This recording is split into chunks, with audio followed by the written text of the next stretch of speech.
तो फोर्स गया कहाँ भाई, गायब कहाँ हो गया फोर्स? लगाया तो था ना आपने, झूठ तो नहीं बोलने ना भाई, मैंने लगाया है फोर्स यार। एक कार खड़ी है, उसकी गाड़ी गुड़ी खराब हो गई, कार खराब हो गई, तो लोग धक्का, एक आदमी धक्का मार रहा है बेचारा अकेला अकेला, वो नहीं हो पा रहा कुछ, तब तक लोगों ने देखा अरे भाई इनकी गाड़ी खराब हो गई, इनकी हेल्प करते हैं, तो अब 5-7 लोग आए, अब गाड़ी खिसकती है ना। मैं ये कहना चाह रहा हूँ कि जब किसी ऑब्जेक्ट को आप धक्का मारते हो लेकिन वो आगे नहीं बढ़ पा रहा क्योंकि इस पर फ्रिक्शन लग रहा है, तो इस वाले फ्रिक्शन को कहते हैं। आपने देखा होगा चाइनीज लोग क्या, एक उनकी एक टेक्निक होती है मारने की, पता है क्या होता है? वो ऐसे ना एक बांस की एक डंडी सी होती है, कि वो उसमें से ना ऐसे लोहे की जैसे नीडल्स नहीं होती, वो निकालते हैं और उसको ऐसे करते हैं, ऐसे करते हैं, नीडल जाती है इंसान को मार देती है, पता है आपको ऐसा? So hello students, how are you all? जय हिंद to all of you. Class 9th में हमारा चैप्टर नंबर 8 है, इसका नाम है forces and laws of motion. Basically force and laws of motion को हमें स्टडी यहाँ पे करना है। छोटा सा टॉपिक है, थोड़ा इंटरेस्टिंग टॉपिक है, इसे एक बार फटाफट से कवर कर लेते हैं। आपको मैं बता दूं कि इससे पहले हमने मोशन नाम का चैप्टर देखा हुआ है, और ये जो चीज़ें आप अभी पढ़ रहे हो, ये चीज़ें क्लास 11th में इलेबोरेटेड वे में आपको दोबारा देखने को मिलेंगी। अभी एक ग्लिम्स आपको दिखाई दे रहा है इस चैप्टर का क्या होता है, तो वही समझाऊंगा, क्योंकि चैप्टर क्रिटिकल नहीं है, डिफिकल्ट नहीं है, मैं ज़बरदस्ती कॉम्प्लेक्स नहीं बनाऊंगा फालतू की बातें खींच के। जितनी बातें आपके काम की होती है वो बोलूंगा, लेकिन वो क्रक्स जो मैं बोलूंगा वो बड़े काम के होते हैं, उसे एक बार सीखेंगे, ठीक है? So let's begin with the topic, देखते हैं एक बार, ठीक है? तो ये भाई कर्सर ऐसे ही रहता है क्या? हड़ी है ना, हाँ। तो देखो, बैलेंस्ड एंड अनबैलेंस्ड फोर्सेस, सबसे पहले कुछ भी स्टार्ट करने से पहले एक बेसिक आइडिया हमें ले लेना चाहिए, तो उसके बाद हमें अच्छा एक पता चल पाएगा कि हम कर क्या रहे हैं, ठीक है? देखो मैं आपको बताता हूँ हमें करना क्या है। आपको याद होगा इससे पहले हम काइनेमेटिक्स पढ़कर आए। काइनेमेटिक्स का मतलब बेसिकली जब हमने मोशन नाम का टॉपिक पढ़ा था, आपको याद होगा इससे पहले हमने मोशन कवर किया।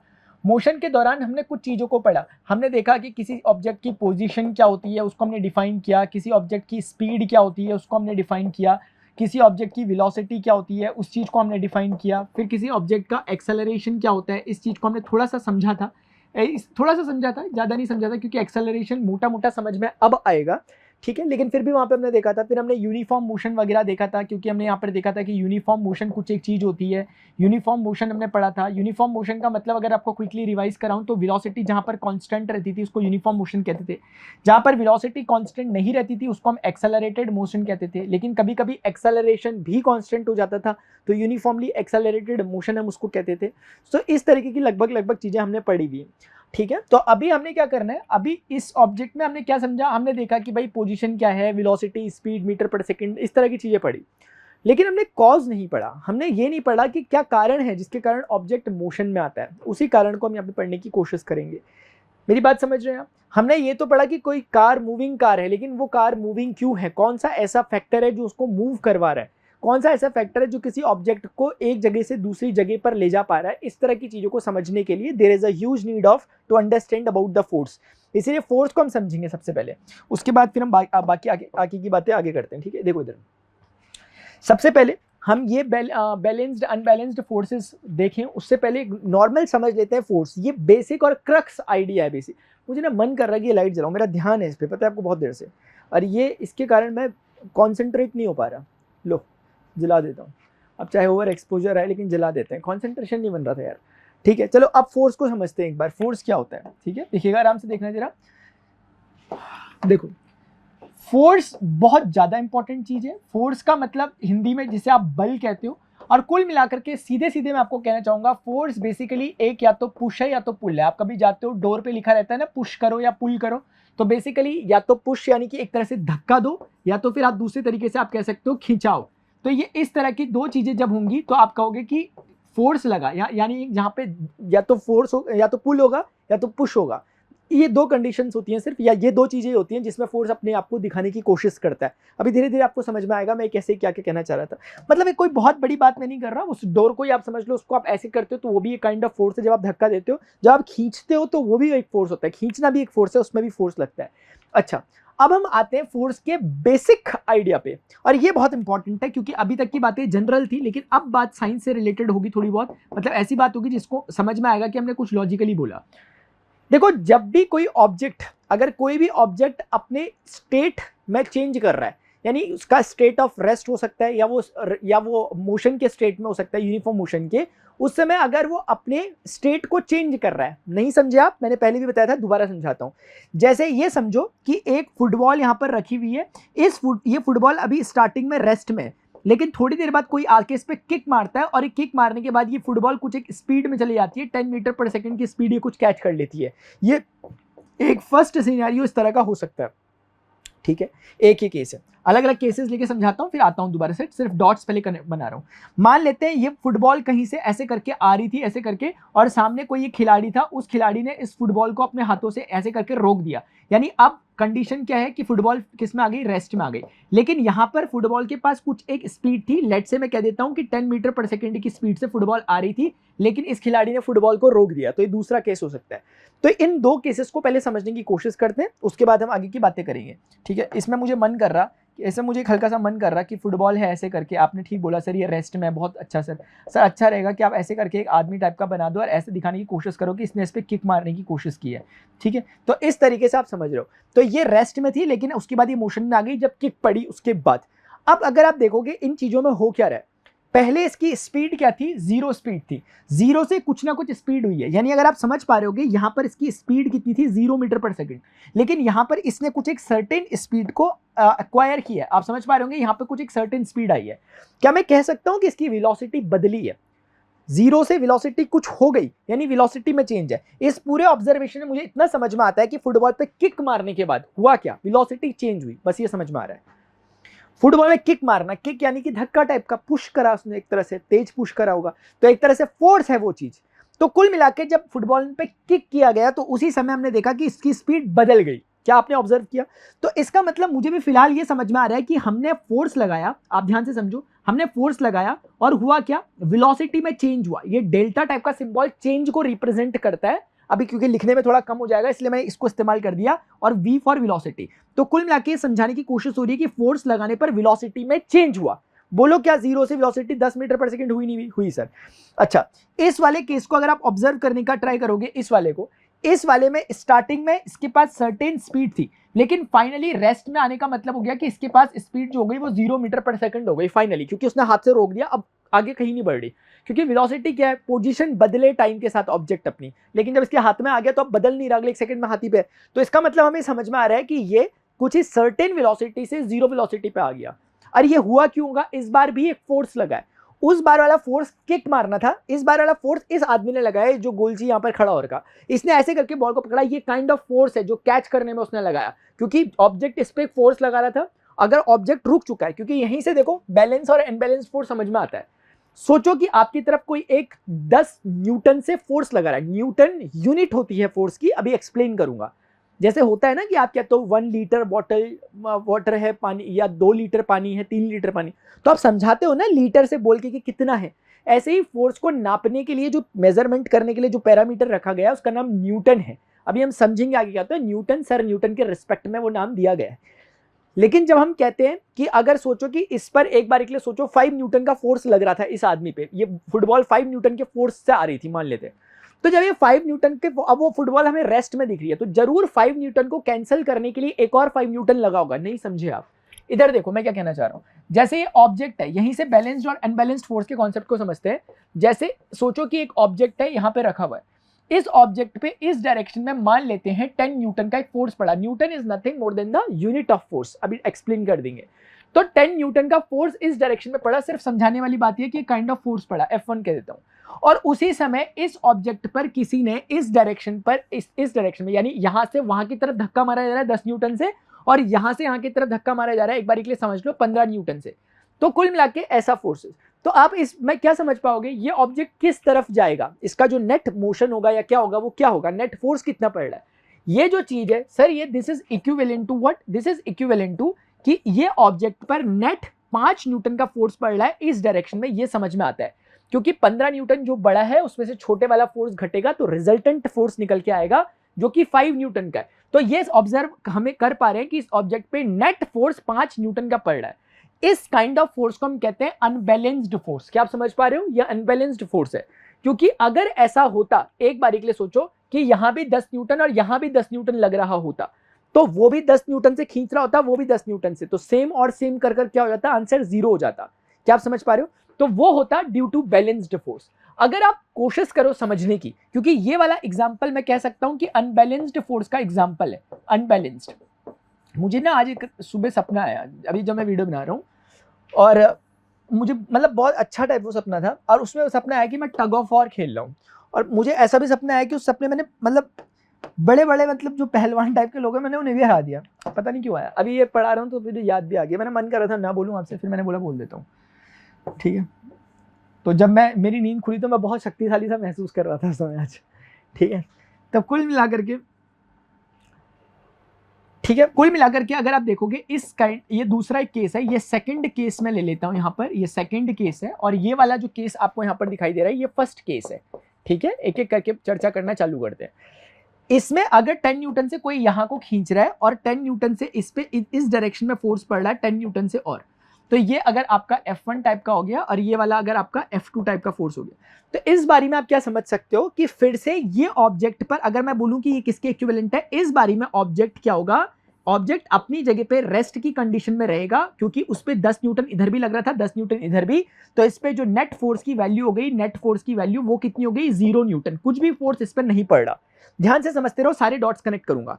इस केस में जो नेट फोर्स हो गया उसकी वैल्यू कितनी हो गई, 5 न्यूटन हो गई, और ये अब मोशन में आ गया। मोशन में आने का मतलब है कि अब ये मेरी तरह मोशन में आ गया, ठीक है। इसका मतलब ये है कि अब ये गति में आ गया, समझ में आ रहा। अगर आप इन दोनों केसेस को ऑब्जर्व करो तो हम क्या समझ पा रहे हैं कि ऑब्जेक्ट का रेस्ट में होना या मोशन में होना कहीं ना कहीं कुछ फोर्स से डिफाइन हो पा रहा है।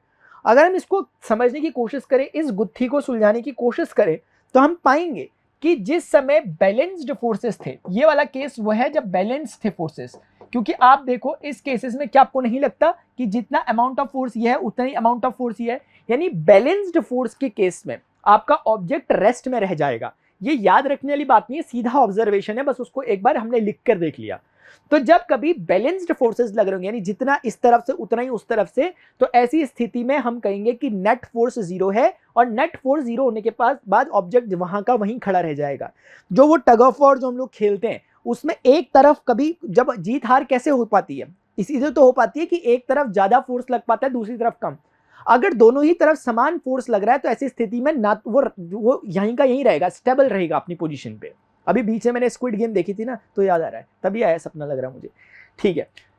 तो आपको मेरी बात समझ में आ पा रही है, ठीक है। तो इस तरह से हमने डिफाइन किया। तो क्या मैं अब ये अपने आप के लिए बना सकता हूं एक नियम कि जो मोशन होता है वो फोर्स के डायरेक्ट प्रोपोर्शन में है, यानी अगर फोर्स है, और क्या मुझे सिर्फ फोर्स कहना चाहिए, क्या मुझे कहना चाहिए कि अनबैलेंस्ड फोर्स होना जरूरी है, क्योंकि इस केस में भी फोर्स लग रहे हैं लेकिन क्या मोशन हो पा रहा है, नहीं।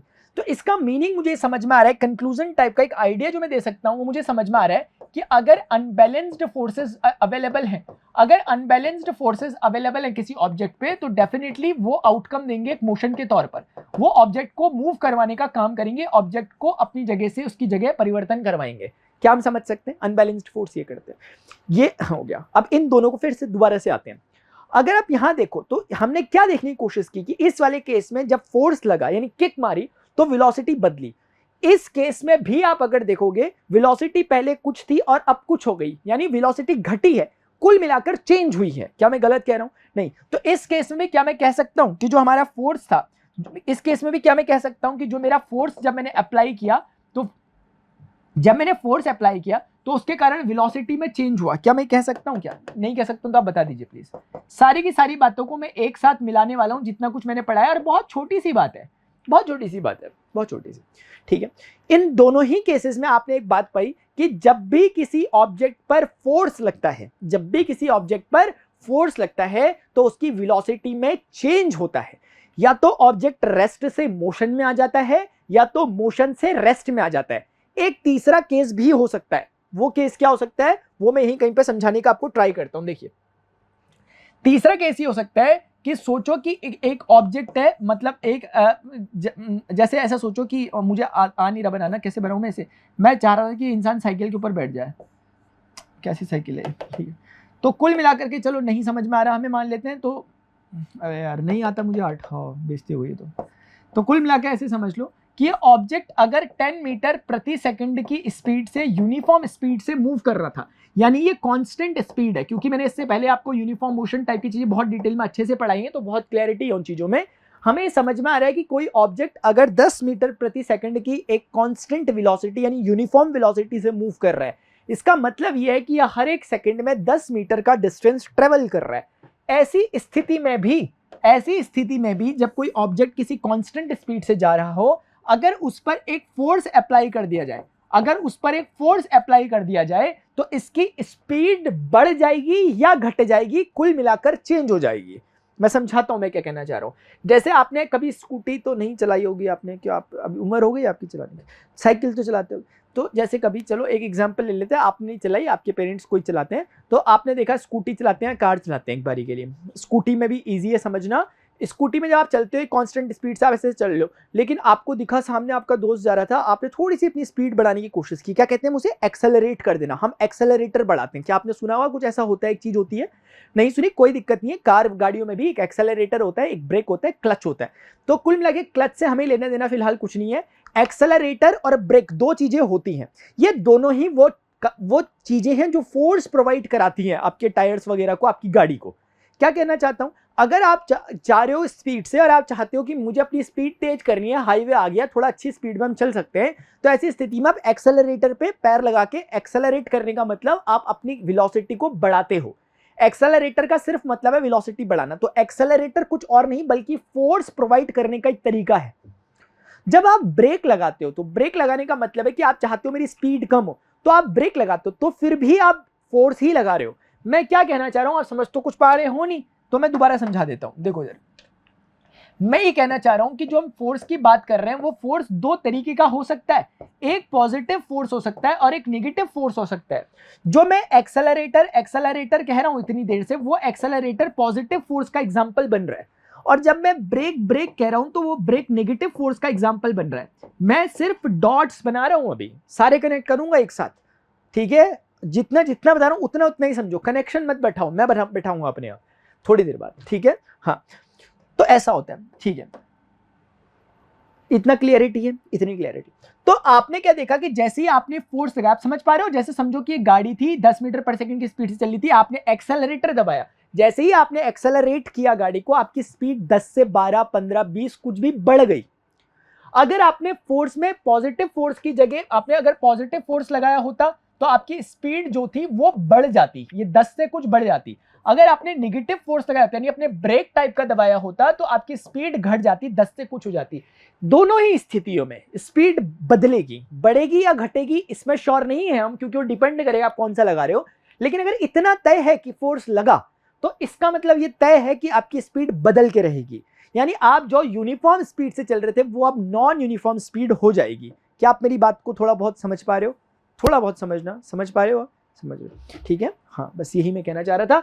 तो इस तीसरे केस में भी आपने एक बात देखी होगी, अगर ऑब्जर्व की होगी ढंग से, तो फोर्स लगाने से आपकी वेलोसिटी में फिर से चेंज हो पा रहा है। तो हम समझ सकते हैं कि इसको इस तरह से समझ सकते हैं कि फोर्स के 3 कंसिक्वेंस हो सकते हैं, 3 परिणाम होते हैं फोर्स के, किसी बल के। किसी ऑब्जेक्ट पर फोर्स या तो चलती हुई, देखो फोर्स क्या करता है, किसी यूनिफॉर्म स्पीड से चलती हुई किसी ऑब्जेक्ट को नॉन यूनिफॉर्म स्पीड में ले जा लेता है, यानी उसकी स्पीड को बदलवा देता है, एक काम। दूसरा फोर्स क्या कर सकता है, रुकी हुई चीज को चला सकता है और चलती हुई चीज को रुका सकता है। असल में इन दो पे ही बात खत्म हो चुकी है, वो तीसरा भी इन्हीं का एक सबकेस है। कुल मिलाकर बात इतनी है कि जब भी फोर्स लगेगा, आप ये सुनो मेरी बात, पूरी बुक का चैप्टर एक तरफ, मेरी ये बात एक तरफ जो मैं बोल रहा हूं, आप इस बात को अगर आप समझ गए, जो मैं सिंगल लाइन कहने वाला हूं, बस खत्म हो गया चैप्टर। बात सिर्फ इतनी सी है कि फोर्स हमेशा वेलोसिटी में चेंज करवाएगा। अगर किसी ऑब्जेक्ट पर फोर्स लगा है, एविडेंटली अगर आपको पता है कि फोर्स लगा है, तो 100% ऑब्जेक्ट की स्पीड बदलेगी, या तो बढ़ेगी या तो घटेगी। स्पीड या वेलोसिटी कहना ज्यादा कारगर होगा, अभी बताऊंगा क्यों। आप समझे मेरी बात को थोड़ा सा, मैं एक बार हल्का सा देखता हूं कि ये चल रहा कुछ कि नहीं चल रहा, चल तो रहा है, ठीक है। एक मिनट, हम साइड का दिख रहा है सर, साइड का उतना तो नहीं दिख रहा है, ऐसे करोगे तो सर दिखने लग जाएगा, ऐसे ऐसा है क्या, अरे इतना दिख रहा है यार, क्यों वो कर रहे फालतू का। तो अपने को क्या समझ में आया, अपने को सिर्फ ये समझ में आया सर कि जो फोर्स होता है उसका कंसिक्वेंस क्या होता है। एक बार मैं सिर्फ समझा दूं, जो मैंने अभी पढ़ाया आपको उस चीज को एक बार मैं थोड़ा सा वो कर दूं, ठीक है, एक बार नोट्स बना लूं उसके फटाफट में आप लोगों के लिए। फोर्स क्या है, इट इज अ पुल और इट इज अ पुश और पुल, इट इज अ पुश और पुल। एक तो ये बात समझ में आती है। दूसरी बात ये आती है कि it results to change in the velocity of an object, in the velocity of an object, velocity of an object. और ये किस तरह से चेंज कर सकता है, ये तीन मतलब बेसिकली ऐसे समझाने वाली बातें तब बोल रहा हूं। ये ऐसा कर सकता है कि किसी की स्पीड को रेस्ट से मोशन में ला सकता है, ये किसी ऑब्जेक्ट को मोशन से रेस्ट में ला सकता है, चलते हुए को रुका सकता है, और ये किसी यूनिफॉर्म वेलोसिटी से चलते ऑब्जेक्ट को नॉन यूनिफॉर्म वेलोसिटी से मूव करवा सकता है, नॉन यूनिफॉर्म मोशन दे सकता है। इतनी ही बात है, ये समझ में आ गया, खत्म। अब देखो इसी बात को थोड़ा और समझते हैं, वरना डायरेक्ट मैं टॉपिक पे चले जाऊं। क्या है, क्वेश्चंस भी करेंगे आज, न्यूमेरिकल्स जो भी मतलब जितने एग्जांपल है आपके एनसीईआरटी में सारे करेंगे हम, ठीक है। तभी जाकर थोड़ा फील आएगा। मेरा मकसद ये नहीं है खाली आके यहाँ पे लैंग्वेज बनना, लैंग्वेज नहीं पढ़नी होती फिजिक्स में, हमें एज एन समझना है कहना क्या चाह रहे हैं। 10 बात लिख दी उन्होंने, ठीक है, 10 लाइनें लिख दी, समझ में क्या कहना क्या चाहते हो, ये क्वेश्चन होना चाहिए हमारा, ठीक है। तभी तो वो कहते हैं कहना क्या चाहते हो, ठीक है। तो इसका मतलब अब हम एक बात देखेंगे कि हम कुछ पढ़ने वाले थे, अचानक से मैं जो है भूल जाता हूँ कि हम पढ़ने क्या वाले थे। ये फर्स्ट टाइम हुआ है मेरे साथ, कभी कभी होता है। जब होता है ना फिर बहुत बुरा होता है, मतलब फिर मुझे याद ही नहीं आता मैं कहने क्या वाला था। फोर्स, हाँ मैं ही कहने वाला था, आज आ गया याद एकदम से। मैं कहने वाला था कि अगर आप भूले ना हो तो मैंने एक एक्सेलरेशन टाइप की चीज आपको पिछले चैप्टर में पढ़ाई थी, डिटेल में मैंने वो चैप्टर को पढ़ाया, मोशन को, वो देखा होगा आपने जरूर, तभी आप मेरे इस लेक्चर को देख रहे हो, अदरवाइज मतलब ही नहीं होता आप मेरे लेक्चर को देख रहे हो। ये कहता है चेंज इन वेलोसिटी, समझा देता हूं, दोबारा से रिवाइज करवा देता हूं क्योंकि जरूरी है। Change in velocity divided by time taken. Velocity में वेलोसिटी का रेट ऑफ चेंज है, रेट ऑफ वर्ड तब लगता है जब हम टाइम के रिस्पेक्ट में देखते हैं कि टाइम के साथ कितना चेंज हो रहा है। कोई ऑब्जेक्ट की स्पीड 10 मीटर पर सेकंड है, थोड़ी देर बाद 20 मीटर पर सेकंड हो गई, है ना, तो वो थोड़ी देर कितना है ये भी मैटर करता है। मेरी बात समझो, मैं क्या कहना चाह रहा था, मेरी बात समझना मैं क्या कहना चाह रहा हूँ, इंपॉर्टेंट सी बात है।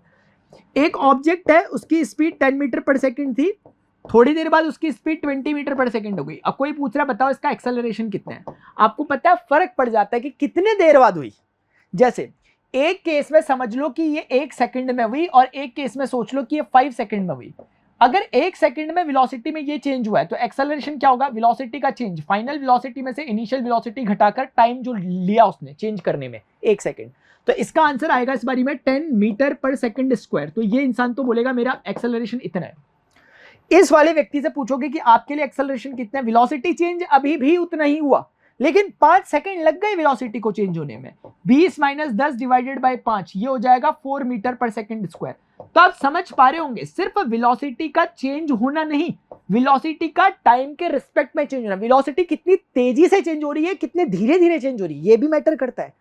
इस ऊपर वाले केस में बॉडी का एक्सेलरेशन 10 है जबकि नीचे 4 यूनिट है, आप शायद समझ पा रहे होंगे, तो ज्यादा एक्सेलरेटेड है बॉडी। यहां पर क्या समझ में आता है इससे कि एक्सेलरेशन की ज्यादा वैल्यू मतलब क्या, मतलब समझाते हैं आपको, रुक जाओ। तो आपको फिलहाल समझ में आया कि एक्सेलरेशन जिसे ए से लिखते हैं वो v2 - v1, और इस दौरान जो टाइम लिया गया t लिख देता हूं, अदरवाइज t2 - t1 भी समझ सकते थे, लेकिन मैं समझा रहा हूं बार बार कि this is a time taken by an object to change its velocity from v1 to v2, तो ये वो टाइम है। तो इस तरीके से मेरा एक्सेलरेशन, इसकी यूनिट क्यों ये आ रही हुई, क्योंकि वेलोसिटी की यूनिट मीटर पर सेकंड होती है, ये भी वेलोसिटी है मीटर पर सेकंड। मीटर पर सेकंड में से मीटर पर सेकंड जाएगा तो मीटर पर सेकंड ही आएगा ना, क्योंकि जैसे ये 10 है, ये 4 है, 10 में से 4 गया 6, तो वो आएगा तो मीटर पर सेकंड ही, तो ऊपर मीटर पर सेकंड ही आएगा और नीचे ऑलरेडी एक सेकंड है। ये सेकंड जब ऊपर जाता है तो मीटर सेकंड इनवर्स और एक -1 और, तो मीटर सेकंड इनवर्स 2 हो जाता है। तो ये इसकी यूनिट होती है एक्सेलरेशन की, ठीक है। अच्छा, ये एक्सेलरेशन इतने काम का क्यों है, ये बंदा इतने काम का क्यों है एक्सेलरेशन, इसको हम क्यों डिस्कस कर रहे हैं यहां पर सर, क्यों, क्योंकि एक्सेलरेशन फोर्स से रिलेट करता है। अभी थोड़ी देर बाद मैं वापस आके आपको बताऊंगा, तब तक मैं लिख देता हूं, यहां पर सिर्फ समझाना चाह रहा हूं कि एक्सेलरेशन जो होगा वो फोर्स से रिलेट करता है, मतलब जितना ज्यादा एक्सेलरेशन लगा है समझ जाओ बॉडी में उतना ज्यादा फोर्स लगा था और वाइसे वर्सा। ऐसा ये क्यों क्या कैसे लिखा मैंने, ये मेरे लिए क्वेश्चन मार्क है, मुझे लौट कर यहां पर आना है, ठीक है। शायद आप जितना कुछ मैं बता रहा हूं थोड़ा थोड़ा समझ पा रहे होगे। आगे बढ़ लेते हैं एक बार, क्योंकि वो बातें कर लेते हैं जो थोड़ा ट्रेडिशनल बातें होती है वो कर लेते हैं। फर्स्ट लॉ ऑफ मोशन क्या था, फर्स्ट लॉ ऑफ मोशन क्या होता है, गति का पहला नियम है ये। सर न्यूटन ने गति के 3 नियम दिए हमें, पहला नियम, दूसरा नियम और तीसरा नियम, ठीक है। फर्स्ट लॉ, सेकेंड लॉ और थर्ड लॉ। अब इसमें क्या होता है, ये बहुत सिंपल सा रूल है, इस पे सर गैलीलियो ने और सर अपने न्यूटन ने इन लोगों ने इस पर काम किया था, इस चीज को ऑर्गेनाइज किया, वरना पहले तक लोग कुछ अलग तरीके से चीजों को देखते थे। उन्होंने फोर्स को सोचने का एक कॉन्सेप्ट दिया, रेस्ट और मोशन को डिफाइन करने का कॉन्सेप्ट दिया, जो हमने लास्ट लेक्चर में पढ़ा था, रिलेटिव होता है ऐसा वैसा। ठीक है, देखो इनर्शिया ऑफ मास पहले समझते हैं, उसके बाद हम यहां पर आते हैं। एक्चुअली क्या होता है कि इनर्शिया मतलब हिंदी में होता है जड़त्व, और ये हिंदी में इसलिए लिख रहा हूं क्योंकि हिंदी में भी इसका सेंस बनता है इसीलिए। देखो अब वो बात अलग है कि अब हम लोगों को थोड़ा अपनी हिंदी कम आती है समझ में। अब मैं आप लोगों से ही उम्मीद रख सकता हूं कि आप ही हिंदी समझो, क्योंकि मैं अगर अंग्रेजों को पढ़ा रहा होता तो मैं उनसे उम्मीद नहीं रख सकता कि वो समझे जड़त्व क्या होता है। आपसे थोड़ी बहुत समझ सकता हूं मैं कि आपने सुना होगा करत करत अभ्यास के जड़मती हो तो सुजान। वहां पे जड़मती, मति मति मतलब बुद्धि, और जड़ मतलब की रुकी हुई। जड़ का मतलब है जड़ और चेतन, दो चीजें होती हैं। जड़ मतलब ऐसी चीज जो रुकी है, जो बेसिकली मूव नहीं कर सकती, और चेतन यानी कि चेतना को कहा जाता है बेसिकली कॉन्शियसनेस को। तो वो छोड़ो, आप कहाँ के चले गए। मैं कुल मिला के इतना कहना चाह रहा था कि जड़त्व का मतलब ऐसी चीज जो उस रुकी हुई ऑब्जेक्ट, रुकी हुई चीज को बताने का एक वो है, ये माध्यम जड़त्व। ठीक है, मास यानी कि आप मास जानते हो, मास मतलब बॉडी का द्रव्यमान कहते हैं इसे हिंदी में। वैसे उससे क्या करोगे आप हिंदी से, लेकिन सुनो आप मेरी बात। देखो कोई ऑब्जेक्ट में ना जब हम फोर्स लगाते हैं, तो जैसे आपने एक फुटबॉल है, आपने उसे किक मारी, फुटबॉल मूव करके चली गई। आपने उसी शेप की, फुटबॉल के शेप की एक फुटबॉल का पेंट करा हुआ था, लेकिन वो था पत्थर, आपने उस पर किक, ओ भाई साहब क्या, नहीं मारी, लग गई ना पैर में। ऐसा लेवल का फील होना चाहिए, पैर में लग जाए। मेरे पैर में दर्द हो गई, बताओ, पत्थर मार के नहीं मारा मैंने, बच गया मैं, मारते मारते रह गया। तो मैं ये कहना चाह रहा था कि आपने फुटबॉल पे किक मारी और उसी शेप की एक पत्थर पे किक मारी, दोनों में किक मारने में आपको रिजल्ट समझ में आते हैं। पहले वाले में फुटबॉल मूव कर जाती है, दूसरे वाले में पत्थर मूव तो नहीं करता, आपके पैर में अलग लग जाती है। तो कहने का मतलब क्या हुआ, इन दोनों में क्या ऐसी खास बात है जो फोर्स को रिस्पॉन्स दे रही है, अपना अच्छा रिस्पॉन्ड कर रही है, वो है उनका मास। वो क्या है, ऑब्जेक्ट का मास, यानी उनका इनर्शियल प्रॉपर्टी। हर ऑब्जेक्ट की अपनी एक इनर्शियल प्रॉपर्टी होती है। इनर्शियल प्रॉपर्टी का मतलब क्या, इनर्शियल प्रॉपर्टी का मतलब ये कि अगर आप किसी ऑब्जेक्ट पर फोर्स लगा रहे हो, तो वो ऑब्जेक्ट उस फोर्स को रेजिस्ट करने का प्रयास करता है। रेजिस्ट मतलब वो कहता है कि वो फोर्स मेरे से काम करवाना चाह रहा है, मैं नहीं करूंगा काम, तो वो अपोज करने की कोशिश करता है, चिपका रहता है अपनी जगह से, वो रहता है। जैसे होता है ना कि हम सब लोग अपने कंफर्ट जोन में रहते हैं, यानी कि हम जो काम कर रहे हैं हम वही करते रहना चाहते हैं। अगर हमसे कोई बोले, जैसे आप घर में बैठे हो, आपसे आके आपके फादर आए, उन्होंने बोला जाओ चिंटू एक गिलास पानी ले आओ, आप नहीं जाना चाहते यार, आप बहाने मारते हो, आप चिंटू को तो आप पिंटू को बोलते हो, पिंटू तू चले जा, पिंटू शिंटू को बोलता है तू चले जा। ऐसे करके आप क्या करते हो, बाईपास करते हो चीजों को, आप डायरेक्टली अपने कंफर्ट जोन से बाहर नहीं आना चाहते। लगभग ऐसा कुछ होता है। तो ऐसा ही हर ऑब्जेक्ट का, चिंता मत करो, आपका नहीं है, यूनिवर्सल प्रॉब्लम है, सबका है ये। जैसे यहाँ पर ये टेबल रखा, इसका भी ऐसे ही हिसाब किताब। मैं इस टेबल को कह रहा भाई खिसक जा, आगे नहीं खिसक रहा, तब तक नहीं खिसका जब तक मैं आऊंगा नहीं और इसको ऐसे करके धक्का मारूंगा नहीं। खिसका भी है, दिखेगा नहीं आपको लेकिन खिसका। मैं ऑनेस्ट हूँ भाई, ऐसे क्या सोच लो, फिर से खिसका दिया। तो कोई मिलाकर के जब तक इस पर हम फोर्स नहीं लगाते ऑब्जेक्ट पे, तब तक वो अपने स्टेट को चेंज नहीं करता। तो क्या फोर्स कितना भी लगे कर देगा? नहीं सर, फोर्स की एक लिमिट होगी, एक लिमिटिंग अमाउंट ऑफ फोर्स आपको लगाना होगा, उसके बाद ही ऑब्जेक्ट मूव करता है। और तो आपको यह भी समझ में आ रहा होगा कि लिमिटिंग फोर्स एक जैसा तो नहीं होगा सबके लिए। क्या ऐसा तो नहीं है कि 10 न्यूटन का फोर्स मिनिमम है कि किसी भी ऑब्जेक्ट पे 10 न्यूटन लगाओगे तो वो मूव कर जाएगा? नहीं, सबके लिए अलग अलग है। ऐसा नहीं है कि वो पत्थर जो था वो मूव कर ही नहीं पाएगा। हल्को को बुलाओ, बोलो भाई एक किक मार, वो फुटबॉल की तरह उड़ा भी देगा उसको। तो आप मेरी बात समझ पा रहे हो? तो कहने का मतलब, मेरा कहने का मतलब ये है कि हर ऑब्जेक्ट का एक इंट्रिंसिक प्रॉपर्टी होती है, उसका एक अंतर्निहित एक गुण होता है, उसके अंदर का गुण है, उसकी प्रॉपर्टी है कि वो अपने पे लगने वाले फोर्स को अपोज करने का प्रयास करता है, यानी मूवमेंट नहीं शो करता। आप मेरी बात समझ पा रहे हैं क्या? अच्छा, वही केस आप ऐसे समझो कि फुटबॉल आपके हाथ में, आपने कैच कर दी, अब पत्थर वही वाला आपके हाथ में, कैच कर लोगे? आसानी से नहीं कर पाओगे। अब समझ लो, इस बार भी चक्कर हुआ। ऐसा नहीं है कि वो रेस्ट से मोशन में नहीं आना चाहता, वो मोशन से रेस्ट में भी नहीं आना चाहता। फिर एक बार मोशन में आ गया तो मेरी बात सुनो दोबारा, मैंने क्या कहा। मैं कह रहा हूं ऐसा नहीं है कि फुटबॉलर इसमें फुटबॉल को किक मारते चले जाती है, पत्थर किक मारते नहीं जाती क्योंकि पत्थर को अच्छा लगता है बैठे रहना। ऐसा नहीं है, पत्थर को बैठे रहना अच्छा नहीं लगता। पत्थर को, यानी वो पत्थर जो एग्जांपल हम ले रहे हैं, उसको वो अच्छा लगता है, वो कहता है कि मैं जिस स्टेट में हूं मुझे वही स्टेट अच्छा लगता है। अगर तुमने एक बार मुझे मोशन में भेज दिया, फिर भाई फिर मत बोलना, फिर मैं मोशन में रहूंगा, फिर तुम मुझे पकड़ने की कोशिश करो, मैं नुकसान कर दूंगा मैं। तो ऐसा वाला होता है। ये पत्थर ही नहीं, फुटबॉल भी ये काम कर रही है, लेकिन फुटबॉल को हम रोक पा रहे हैं क्योंकि फुटबॉल का मास कंपैरेटिवली कम है, इसीलिए उसकी इनर्शियल प्रॉपर्टी कम है। और उसकी इनर्शियल प्रॉपर्टी कम है यानी प्रतिरोध करने की क्षमता कम है। यानी वो हम जो उसको बोलेंगे वो लगभग कर देगी रो धो के। समझ गए बात को? नहीं समझे यार, समझ गए? तो कुल मिलाकर के मैं कहना चाह रहा था कि जो इनर्शियल प्रॉपर्टी होती है किसी भी ऑब्जेक्ट की, अगर इनर्शियल प्रॉपर्टी की हम बात करें तो it is directly proportional to the mass of an object. जिस ऑब्जेक्ट का मास जितना ज्यादा होगा, इसका मतलब उस ऑब्जेक्ट की इनर्शियल प्रॉपर्टी उतनी ज्यादा है। बस ये समझ में आता है अपने को यार? समझ गए आप? इतनी सी बात होती है बस, ठीक है, इतनी सी बात। तो बस यही है, इसमें कुछ ज्यादा और कुछ नहीं चक्कर है। अच्छा, फर्स्ट लॉ ऑफ मोशन क्या है? ये फर्स्ट लॉ ऑफ मोशन वही है, लॉ ऑफ इनर्शिया भी इसको कहते हैं, लॉ ऑफ गैलीली भी कहते हैं इसे। कारण यही है क्योंकि ये इनर्शिया में जो हमने पढ़ा उसी को रिफ्लेक्ट करता है दोबारा से डेफिनेशन की फॉर्म में। ये बोलता है कि कोई ऑब्जेक्ट अपने स्टेट ऑफ रेस्ट या स्टेट ऑफ मोशन में ही रहेगा अनलेस उस पर कोई एक्सटर्नल फोर्स अप्लाई ना हो। सिर्फ आपके लिए, मैं सबके लिए नहीं लिखता, लेकिन पता नहीं क्यों आपको देख के फील से आ रहा, आप कॉपी पेन लेके ऐसे बैठे हुए तो थोड़ा मासूम से फील आ रहा आपको देख के। नहीं बैठे हुए थे? क्या बात कर रहे हैं यार, ऐसा नहीं, प्लीज यार बैठा करो। फर्स्ट लॉ ऑफ मोशन क्या कहता है कि ये कहता है अरे ये क्या हो जाता है कभी कभी,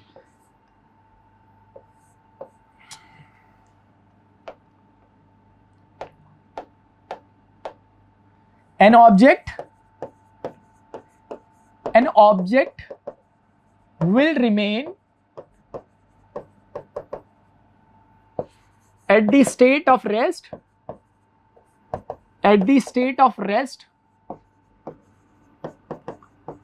or motion, I should say uniform motion, or uniform motion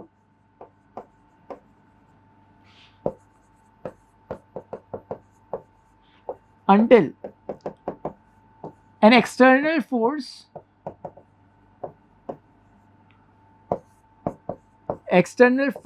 or forces applied on it। और अब तो आप थोड़े पढ़े लिखे हो तो ज्यादा बेहतर रहेगा ये बोलना कि जो एक्सटर्नल फोर्स की आप बात कर रहे हो यानी कि वो एक अनबैलेंस्ड कैटेगरी का फोर्स होना चाहिए। अब बैलेंस्ड फोर्स लगाने लग गए, दो यहां से कहीं नहीं जानेगा यार। जैसे टेबल है, मैं आपसे कहता हूँ भाई टेबल को वहां खिसकाने आ जाओ, खिसकाते हैं, तो हम दोनों के दोनों इधर से धक्का मारे तो चलेगा ना यार। अब लग रहा कि मैं भी यहाँ से धक्का मारा, आप मेरी तरफ से काउंटर धक्का मार रहे हैं मुझे, तो कहीं मूव करेगा ही नहीं करेगा। तो अनबैलेंस्ड कैटेगरी का फोर्स होना चाहिए। तो फिलहाल लगभग यही होता है first law of motion.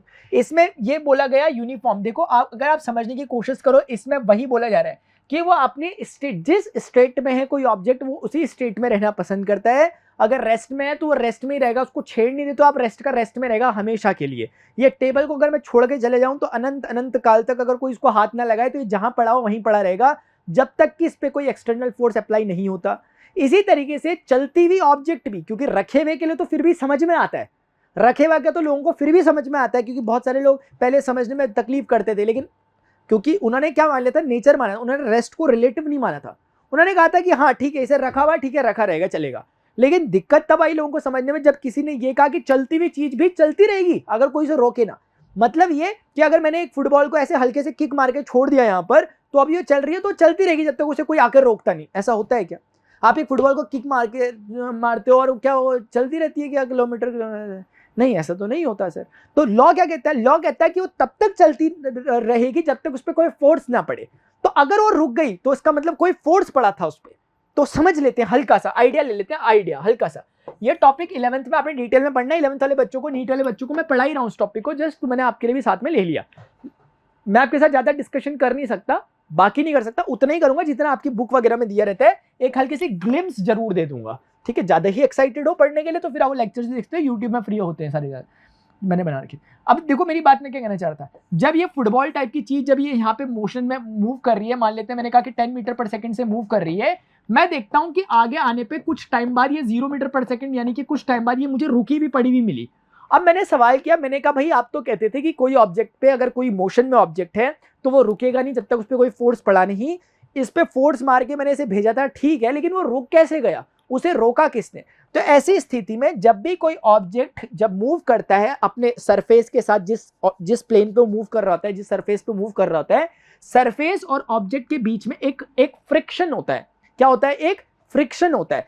Friction यानी कि घर्षण होता है। वो फ्रिक्शन मतलब फ्रिक्शन कुछ और नहीं बल्कि काइंड ऑफ फोर्स होता है। फ्रिक्शन भले एक अलग नाम दिया गया लेकिन वो है फोर्स।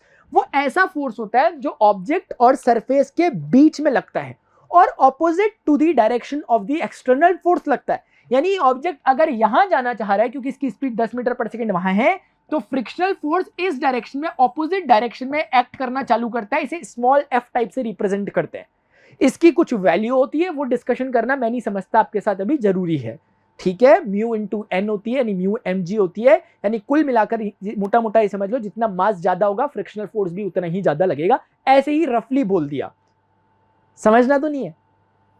वैसे इतना मुश्किल तो नहीं है, वो समझा सकते हैं, लेकिन उसके लिए भी थर्ड लॉ पढ़ेंगे तब आएंगे। मैं कोशिश करूंगा मैं यहाँ पर आऊँ एक बार, ठीक है, कोशिश करूंगा, अगर समझोगे तो अच्छा रहेगा।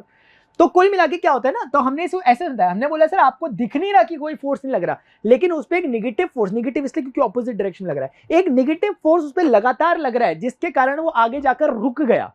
तो क्या सर ऐसा हो जाए कि अगर हमारे पास फ्रिक्शन लेस हो जाए सरफेस, तो हाँ, तो ये अनंत समय तक चलेगा। लेकिन फ्रिक्शन लेस होना इम्पॉसिबल, नेक्स्ट टू इम्पॉसिबल चीज है। हमारे पास दुनिया में ऐसा कोई भी सरफेस नहीं बना जिसमें हम कह सकें कि वो बिल्कुल फ्रिक्शन लेस है, बिल्कुल प्लेन मक्खन टाइप है, बिल्कुल नहीं कह सकते हम। हमने जो मिरर होता है, शीशा, आपको शायद लग रहा हो कि शीशा बहुत प्लेन होता है, स्मूथ होता है, जस्ट लाइक अ सिल्क, लेकिन ऐसा भी नहीं होता। शीशे को जब आप माइक्रोस्कोपिक लेवल पे देखना चालू करते हो, आपको दिखता है उसके अंदर भी बहुत सारी दरारें वरारें पड़ी पड़ी हुई, यानी बहुत सारा फ्रिक्शन उसमें भी मौजूद है। तो जीरो फ्रिक्शन हमारे पास नहीं हो पाता। तो ये आपको हल्का सा एक आइडिया लग पाया कि ये ऑब्जेक्ट में ऐसा भ्रम ना हो कि न्यूटन फर्स्ट लॉ गलत हो रहा है, वो अभी भी सही है, क्योंकि वो तब तक मूव करेगा जब तक एक्सटर्नल फोर्स अप्लाई नहीं कर रहा, मतलब अपने उसी स्टेट में रहेगा जिस स्टेट में वो है, जब तक कि कोई एक्सटर्नल फोर्स अप्लाई ना हो। यही ये कहना चाहता है बेचारा, इससे ज्यादा कुछ कहना भी नहीं चाह रहा। अच्छा देखो, वैसे बात आई है तो फिर मैं थोड़ा डिस्कशन कर लेता हूँ आपसे। फ्रिक्शन वैसे मैं इतना करता नहीं किसी से डिस्कशन, लेकिन पता नहीं क्यों फिर मैंने कहा ना, आपको देख के मुझे पता नहीं क्यों आज लग रहा है कि कर लेना चाहिए। ये जो फ्रिक्शनल फोर्स है, इस फ्रिक्शनल फोर्स में ना एक हल्की सी बात समझ लो, ये just for the sake of interest बता रहा हूँ, इसमें पढ़ाई लिखाई से कोई लेना देना नहीं है आपका। देखो आपने कभी ऑब्जर्व किया होगा, जैसे मैं बताता हूँ, काश ऐसा होता कि कोई यहाँ होता है कैमरे को नीचे करके दिखाता जो मैं करना चाह रहा हूँ, लेकिन कहाँ, मैं तो बिल्कुल ऐसे, मतलब देखो, चलो आप फील कर लो यार, फील कर, मैं दिख रहा आपको, जैसे ना टेबल है यहाँ नहीं पड़ा हुआ, मैं टेबल को ना ऐसे धक्का मार रहा हूँ, ये कहीं नहीं जा रहा, पता है आपको, सच में नहीं जा रहा, लिटरली मैं देखो धक्का मार रहा, भाई नहीं जा रहा, ये नहीं जा रहा। आपने आपके उसमें सोफा होगा, कुछ एक बड़ा एक भारी भारी भरकम चीज होगी, आप उसे धक्का मारो, नहीं जाता है मूव, तो आपने तो फोर्स लगाया, तो वो फोर्स गया कहाँ भाई, गायब कहाँ हो गया फोर्स? लगाया तो था ना आपने, झूठ तो नहीं बोल ना भाई, मैंने लगाया है फोर्स यार। तो मैंने ना ऑब्जेक्ट पे, मैं ये कहना चाह रहा हूँ कि मैं किसी ऑब्जेक्ट पे फोर्स लगा रहा हूँ, मैंने इस ऑब्जेक्ट पे 2 न्यूटन फोर्स लगाया, लेकिन इफेक्ट नलिफाइड है, मुझे कुछ दिख ही नहीं रहा, मुझे दिख रहा है जीरो, मुझे कोई मूव होता नहीं दिख रहा। मैंने कहा भाई आप तो बोल रहे थे सर कि फोर्स लगाने पे ऑब्जेक्ट अपना स्टेट चेंज करता है, क्योंकि मैंने पीछे, आपको अगर याद हो, मैंने पीछे पे कुछ आपको तीन चीजें बताई थी ये वाली। मैंने कहा था जब भी फोर्स लगेगा ऑब्जेक्ट अपना स्टेट चेंज करेगा, रेस्ट से मोशन में आएगा, मोशन से रेस्ट में आएगा, यूनिफॉर्म स्पीड से नॉन यूनिफॉर्म स्पीड पे आएगा। लेकिन सर इस केस में क्यों नहीं जा रहा है कहीं? हमने तो लगाया इस पे 2 न्यूटन, जैसे कि मैं टेबल पे लगा तो रहा हूं, लेकिन ये जा तो कहीं नहीं रहा। अच्छा, फिर मैंने क्या किया, मैंने थोड़ा सा और ताकत लगाई अपनी, 2 का 4 कर दिया। मैंने थोड़ी सी ताकत लगाई, 2 का मैंने कितना कर दिया, 4 कर दिया। मैंने 2 का थोड़ी ताकत लगा के 4 न्यूटन कर दिया, अभी भी ये कहीं नहीं खिसक रहा। फिर मुझे पता नहीं और गुस्सा आ गया, मैंने बोला जय बजरंगबली, और फिर मैंने 4 न्यूटन के बाद थोड़ा सा फोर्स को और बढ़ा दिया और मैंने 6 न्यूटन कर दिया। अब ये खट्टे से खिसक गया, आगे को चले गया।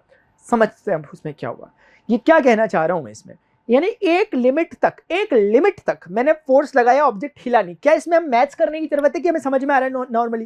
क्या मुझे समझ में आ रहा है कि ऑब्जेक्ट को मैं धक्का मार रहा हूँ, नहीं खिसक रहा, फिर मैं ऐसे जान लगा रहा हूँ, खिसक गया? खिसका नहीं खिसका। एक कार खड़ी है, उसकी गाड़ी गुड़ी खराब हो गई, कार खराब हो गई, तो लोग एक आदमी धक्का मार रहा है बेचारा, अकेला वो नहीं हो पा रहा कुछ, तब तक लोगों ने देखा, अरे भाई इनकी गाड़ी खराब हो गई, इनकी हेल्प करते हैं। तो अब 5-7 लोग आए, अब गाड़ी खिसकती है ना, क्यों खिसक रही है? फोर्स का अमाउंट बड़ा इसलिए खिसक रही है ना। सवाल ये पहले क्यों नहीं खिसक रही थी जब एक आदमी मार रहा था? वो फोर्स कहां जा रहा था? वो फोर्स असल में ये फ्रिक्शन खा जा रहा था।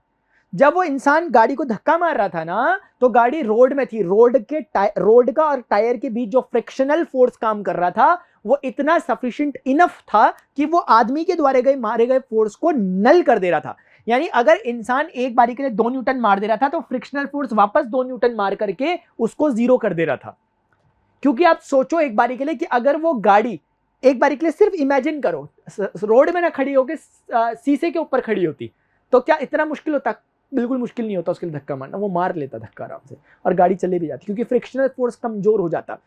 फिलहाल तो अच्छा, फिर जैसे वो आदमी मारा था तो उसका छोटा बेटा भी था, वो भी आया हेल्प करने के लिए, उसने भी ट्राई किया, तो 4 न्यूटन हुआ मिला जुला करके, 2-3 लोग मिला जुला के, फिर भी नहीं गाड़ी मूव कर रही, क्योंकि फ्रिक्शनल फोर्स फिर से इतना सफिशिएंट इनफ है कि वो उनके फोर्स को काउंटर कर पा रहा है। लेकिन जब बहुत सारे लोग मिलकर आ गए, 6 न्यूटन का फोर्स लगाने लगे उस पर, तो गाड़ी अब मूव कर गई। इसका मतलब क्या हुआ? इसका मतलब हुआ कि अब की बार लगाया गया एक्सटर्नल फोर्स हरा दिया उसने फ्रिक्शनल फोर्स को। फ्रिक्शनल फोर्स इतना कैपेबल नहीं हो पाया कि इसको जीत सके, इसलिए फ्रिक्शनल फोर्स से ज्यादा लग गया। इसे एक्सप्लेन करता हूं बहुत अच्छे से, कोशिश करता हूं, मतलब मेरा तो बहुत अच्छा तभी हो पाएगा ना जो आप थोड़ा समझ में आए आपको वैसा वैसा। देखो अब मैं समझाता हूं आपको बिहाइंड द स्टोरी क्या चल रहा था।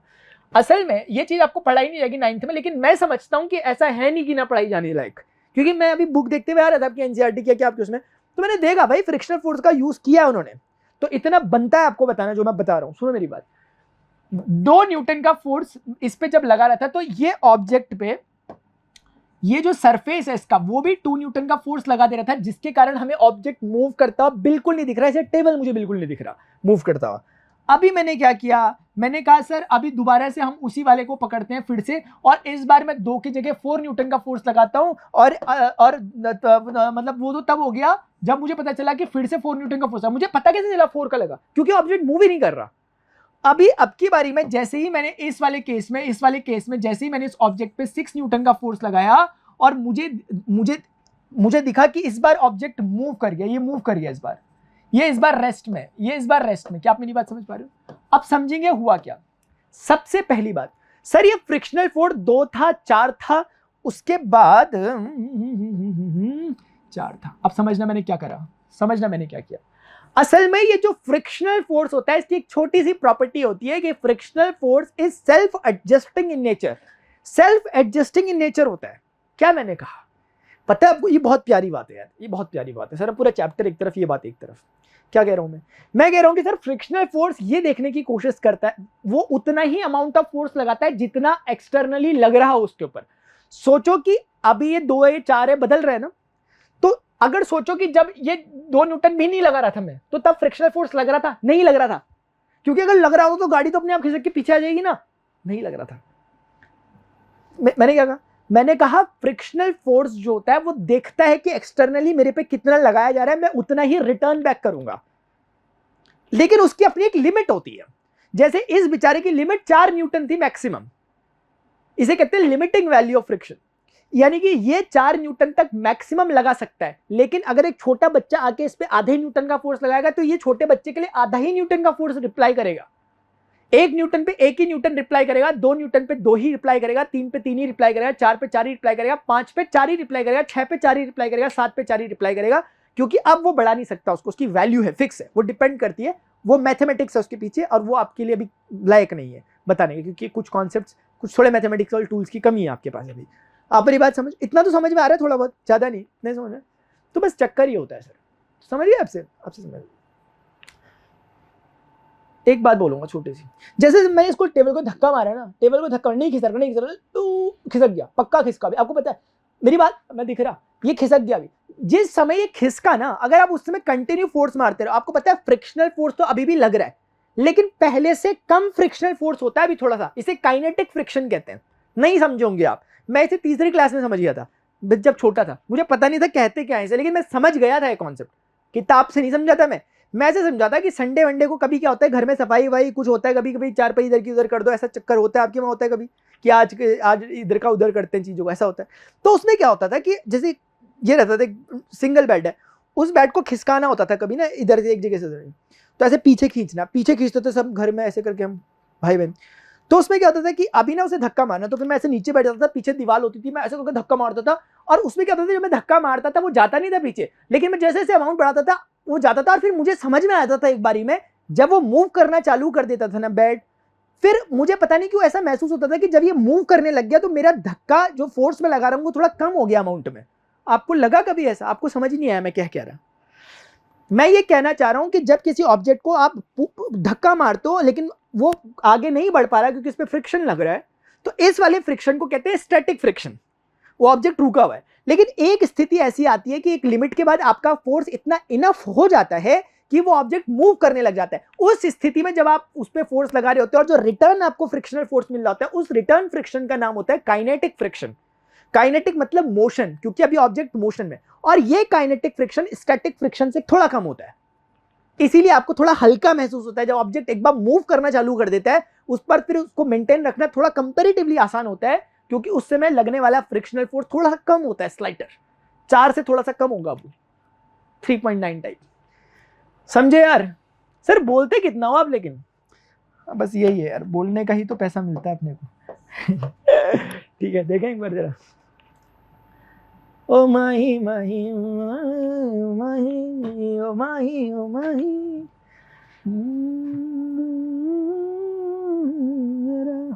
मैं जब आया था ना, आज मेरा मूड थोड़ा सा मज़ा नहीं आ रहा था, ठीक है, लेकिन ये चक्कर है, मैंने लेक्चर लिया ही इसलिए, पता है आपको, आप लोगों के साथ आता हूँ, थोड़ा सा मूड सही हो जाता है और कुछ नहीं, ठीक है। अभी जब मैं बाहर जाऊँगा ना ऐसे रिकॉर्डिंग करके, तो सब लोग सोचेंगे इसे क्या हो गया, अभी तक तो ऐसा गया था, ऐसा आ गया, ऐसे ही है यार, ठीक है। तो सेकंड लॉ ऑफ मोशन क्या, देखो ये बेचारा बहुत क्यूट है यार। सेकंड लॉ ऑफ मोशन ये क्या कहता है ना, ये कहता है कि ना भाई, मैं आपको क्वालिटी बता रहे थे ना, वो क्वालिटी बता रहा था ना फर्स्ट लॉ, कि क्वालिटी क्या फोर्स की, कि भाई फोर्स रुकी हुई चीज को उठा देता है, चला देता है, चली हुई को रुका देता है, ऐसा वैसा प्रॉपर्टी बता रहे थे ना कि object will be remain at the same condition of rest और motion unless an external force is applied on it, ऐसा कुछ बोलता था ना। बोलना मैं क्वालिटी नहीं भाई, मैं क्वांटिटी पे बात करता हूँ, मैं मैथ्स बताऊंगा उसकी कि फोर्स निकलता कैसे एक्चुअली। तो इसने बोला कि वो फोर्स निकालने के लिए एक फॉर्मूला होगा। मैंने कहा क्या, बोले फोर्स जो होता है डायरेक्ट प्रोपोर्शन में होता है चेंज इन मोमेंटम के, चेंज इन मोमेंटम के, चेंज इन मोमेंटम के, और ज्यादा बेटर रहेगा ये कहना rate of change of momentum के। अब अभी क्लियर करता हूं इसे, डोंट वरी, क्योंकि जैसे ही मैंने लिखा मुझे समझ में आ गया कि बच्चों को मेरे समझ ये नहीं आ रहा होगा कि मोमेंटम कौन सी बला है सर, ये तो आपने जिक्र किया ना इसका, अभी अचानक से क्या हो गया सर आपको। तो मैं बताता हूं आपको कि मोमेंटम क्या होता है, ठीक है। मोमेंटम आपने बहुत सुना हो, क्रिकेट में कहते हैं कभी विराट कोहली, भाई आप मोमेंटम में नहीं था, मैं ये था वो था, समझ में आता है आपको मोमेंटम, बस वो मोमेंटम। तो मोमेंटम को हम ऐसे, मोमेंटम वैसे दो तरह के होते हैं, एक लीनियर होता है, एक एंगुलर होता है। आगे जाकर अगली क्लासेस में कभी एंगुलर मोमेंटम 11वीं में आएगा, तो अभी हम जनरली मोमेंटम भी कहेंगे तो चलेगा, क्योंकि आपकी बुक में भी एंगुलर मोमेंटम नहीं है, ठीक है। अब इसको समझते हैं पहले कि इसकी जरूरत क्यों पड़ती है। देखो, किसी ऑब्जेक्ट का जो फोर्स लगाता है ऑब्जेक्ट, वो किस बात पर डिपेंड करता है। जैसे ये अगर मैं ऐसे करके फेंकूं आपके ऊपर, एक बात नहीं, आपके ऊपर नहीं यार, अनसब्सक्राइब करके भाग जाओगे। बहुत डर लगता है यार, पता है। तो मैं कह रहा जरा मैं वहां फेंकता हूँ किसी पे, तो ऐसे करके मैंने किसी पे फेंका, तो आप बताओ कि इससे उसको ज्यादा चोट लगेगी इस वाली चीज से, या फिर मैं उठा करके ये उठा करके, अगर मैं ये अरे यार, ये अगर मैं सोच रहा था कि अगर मैं दिख तो नहीं रहा आपको, या मैं ये उठा करके फेंक दूं किसी के ऊपर अगर ऐसे करके, तो इसमें, या इसको फेंक दूं अगर मैं इसमें, किसमें हो, देखा तो नहीं हुआ किसी ने, हो किसी ने देखा, मैं हुआ कुछ नहीं है, अभी टूटा फूटा नहीं है, लेकिन ये मैं क्या उठाने लग गया है मैं भी ना। तो कुल मिला के मैं कहना चाह रहा था कि किस वाले में आपको लगता है कि सामने वाले को चोट ज्यादा लगेगी, बताओ, चलो बताओ, ठीक है बताओ। आपको लगा उसमें लगेगी ज्यादा, ऐसा लग रहा होगा आपको, ठीक है। आपको पता है ऐसा नहीं है। आपने कभी बंदूक की गोली देखी कितनी सी होती है, इतनी सी होती है। अगर हम सिर्फ किसी ऑब्जेक्ट को उसके मास से या उसके आकार से ही समझने लगे कि वो इतना फोर्स इंपैक्ट करेगा, तो ना समझी हो जाएगी। क्योंकि बंदूक की गोली, क्या जो मैंने टीवी उठाया था, ये डेस्कटॉप जो उठाया था मैंने, क्या इसको किसी के ऊपर फेंकेंगे और गोली को फेंकेंगे किसी के ऊपर शूट करके, तो क्या किससे लगेगी ज्यादा, बताओ, गोली से लगेगी ना ज्यादा से। तो हम इसीलिए साइज से नहीं, इसलिए आप ये नहीं कह सकते कि ये कमजोर है, इसको अगर गोली वाली रफ्तार दे दी जाए तो क्या क्या कर सकता है, फिर आप जानते हो बहुत कुछ कर सकता है, ठीक है। तो आप ये होता है, आपने देखा होगा चाइनीज लोग क्या, एक उनकी एक टेक्निक होती है मारने की, पता है क्या होता है, वो ऐसे ना एक बांस की एक डंडी सी होती है, वो उसमें से ना ऐसे लोहे की जैसे नीडल्स नहीं होती, वो निकालते हैं और उसको ऐसे करते हैं, ऐसे करते हैं, नीडल जाती है इंसान को मार देती है, पता है आपको ऐसा। चांदनी चौक टू चाइना तो देखी हुई कम से कम, हाँ, अरे यार आपने देखी, चलो कोई बात। तो उसमें दिखाया था सर ऐसे करते हैं, मैंने देखा चाइनीज फाइटों में, बहुत मजा आता है चाइनीज फाइट में, ठीक है। तो मोमेंटम कुल मिलाकर के ऐसा। तो मैं ये कहना चाह रहा था कि भाई किसी ऑब्जेक्ट कितना फोर्स का, कितना उस पर मोशन की क्या क्वांटिटी है उसके अंदर, क्योंकि मोशन की क्वांटिटी सिर्फ वेलोसिटी पे डिपेंड नहीं करती। ना ही वो सिर्फ उसके मास पर डिपेंड करती है, वो दोनों पर डिपेंड करती है। जैसे मैंने आपको एग्जांपल में बताया कि एक बुलेट जो होती है उसका मास भले ही कम है लेकिन उसके पास इतनी हाई वेलोसिटी होती है जिसके कारण वो डिस्ट्रैक्शंस कर देती है बड़े बड़े लेवल के, समझते हो। एक बहुत बड़ा ट्रक है और ट्रक है बहुत बड़ा और ट्रक के पास बहुत कम स्पीड है, बहुत कम, 5 मीटर पर सेकंड की स्पीड से चल रहा है ट्रक, मतलब 1 सेकंड में 5 मीटर चल रहा है, बहुत कम स्पीड है मान के चल रहा है, बहुत ही स्टार्टिंग किया उसने। उसके बावजूद अगर कोई आकर उससे टकराता है तो उसको बहुत ज्यादा भारी नुकसान हो जाएंगे, बहुत भारी नुकसान हो जाएंगे। ट्रक का बहुत तेज स्पीड में चलना जरूरी नहीं है बड़ा एक्सीडेंट करवाने के लिए, ट्रक हल्की स्पीड से भी चलेगा तो भी एक्सीडेंट हो जाएगा क्योंकि उसका इतना मास है। तो अपने साथ अमाउंट ऑफ मोशन को लेके चल रहा है। अमाउंट ऑफ मोशन दो चीजों से डिफाइन हो रहा है, एक उसके मास से और इसकी वेलोसिटी से। मैंने क्या कहा, हमारे पास ऑब्जेक्ट का मास और ऑब्जेक्ट की वेलोसिटी का जो प्रोडक्ट होता है इसको कहते हैं लीनियर मोमेंटम। और सही, अच्छा वेक्टर होता है लेकिन अभी आपको वेक्टर नहीं पता तो ये वेक्टर, तो इसीलिए लीनियर मोमेंटम जो होता है ये इन दोनों का, ये एक्चुअल मीनिंग देता है, एक्चुअल क्रक्स देता है आपके मोशन का। मतलब आप बताते हैं ऑब्जेक्ट के बारे में कि कितना ज्यादा अमाउंट ऑफ मोशन को या कितनी कैपेबिलिटीज है इसके पास। तो इसीलिए भले ही मास कम होता होगा बुलेट का लेकिन वेलोसिटी इतनी हाई होती है जिसके कारण मोमेंटम ज्यादा होता है।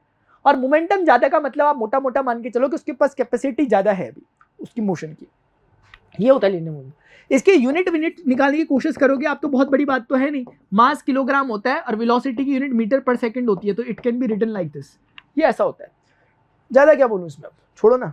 हाँ, तो कुल मिलाकर जब फोर्स को डिफाइन कर रहे होते हैं तो force is directly proportional to, यहां पर डायरेक्टली प्रोपोर्शनल के प्लेस पे कोई कांस्टेंट आना चाहिए प्रोपोर्शनैलिटी का, जब भी डायरेक्टली प्रोपोर्शनल का सिंबल हटता है। और चेंज इन मोमेंटम, अब देखो मोमेंटम का चेंज क्या, जैसे समझो कि एक ऑब्जेक्ट है, ये ऑब्जेक्ट किसी सर्टेन स्पीड v1 से मूव कर रहा था और इसका मास m था, गॉट इट। ये किसी स्पीड v1 से, आपको तकलीफ तो नहीं होगी अगर मैं ऐसा कुछ लिख दूं 5 मीटर पर सेकंड, ताकि आपको थोड़ा सा अच्छा लगे, आप बच्चे हो ना छोटे, ऐसे समझाना पड़ता है आपको। नहीं हो, सॉरी यार, नहीं हो तो यार फिर अनसब्सक्राइब करके भाग जाओगे। अच्छा देखो चलो, अरे सर अनसब्सक्राइब तुम तब करेंगे हमने सब्सक्राइब किया होगा, वो तो किया ही नहीं हमने। हाँ क्यों करोगे तुम यार, इतना बुरा तो पढ़ा ही रहा हूं मैं। देखो चलो, उसका मास अभी भी सेम है, मास मतलब मान लो एक बारी के लिए 1 किलोग्राम मास था, 1 किलोग्राम ही मास है।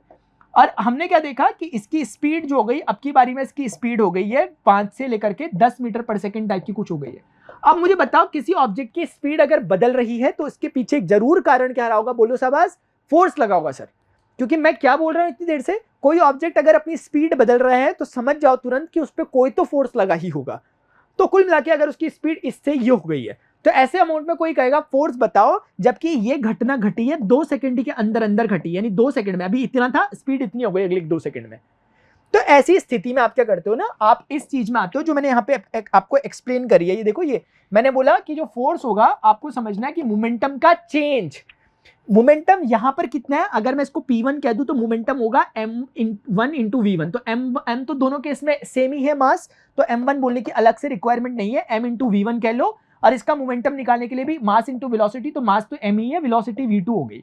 तो इस केस में 1 इंटू 5 तो 5 हो जाएगा, और इस केस में 1 इंटू 10 हो जाएगा। यूनिट पीछे से आप ये लिख देना, मैं सिंपल अभी यू लिख देता हूं समझाने के लिए ऐसे है। तो ये 5 यूनिट से 10 यूनिट हो चुका है मोमेंटम में, मतलब मोमेंटम इतना हो गया। तो क्या आप आसानी से नहीं बता सकते कि मोमेंटम का चेंज इतना होगा, 10 में से 5 जो जाता होगा, क्योंकि चेंज निकालना है। तो 5 से अगर 10 हुआ तो 5 का चेंज हुआ है। और कितना टाइम लिया इसने, 2 सेकंड का टाइम लिया, तो हम बोलेंगे कि 10 में से 5 गया 5, 5/2 यानी 2.5। और फोर्स की यूनिट हमेशा क्या लिखनी, न्यूटन। तो हम समझ गए कि इस ऑब्जेक्ट पे फोर्स पड़ा था। अभी तक तो हमें ये पता था कि फोर्स पड़ा है, क्यों पता था, क्योंकि इस ऑब्जेक्ट की स्पीड बदल रही थी। अब ये भी पता है कि वो फोर्स का अमाउंट कितना है, वो 2.5 न्यूटन का फोर्स था। समझे तो नहीं बात को, समझिए।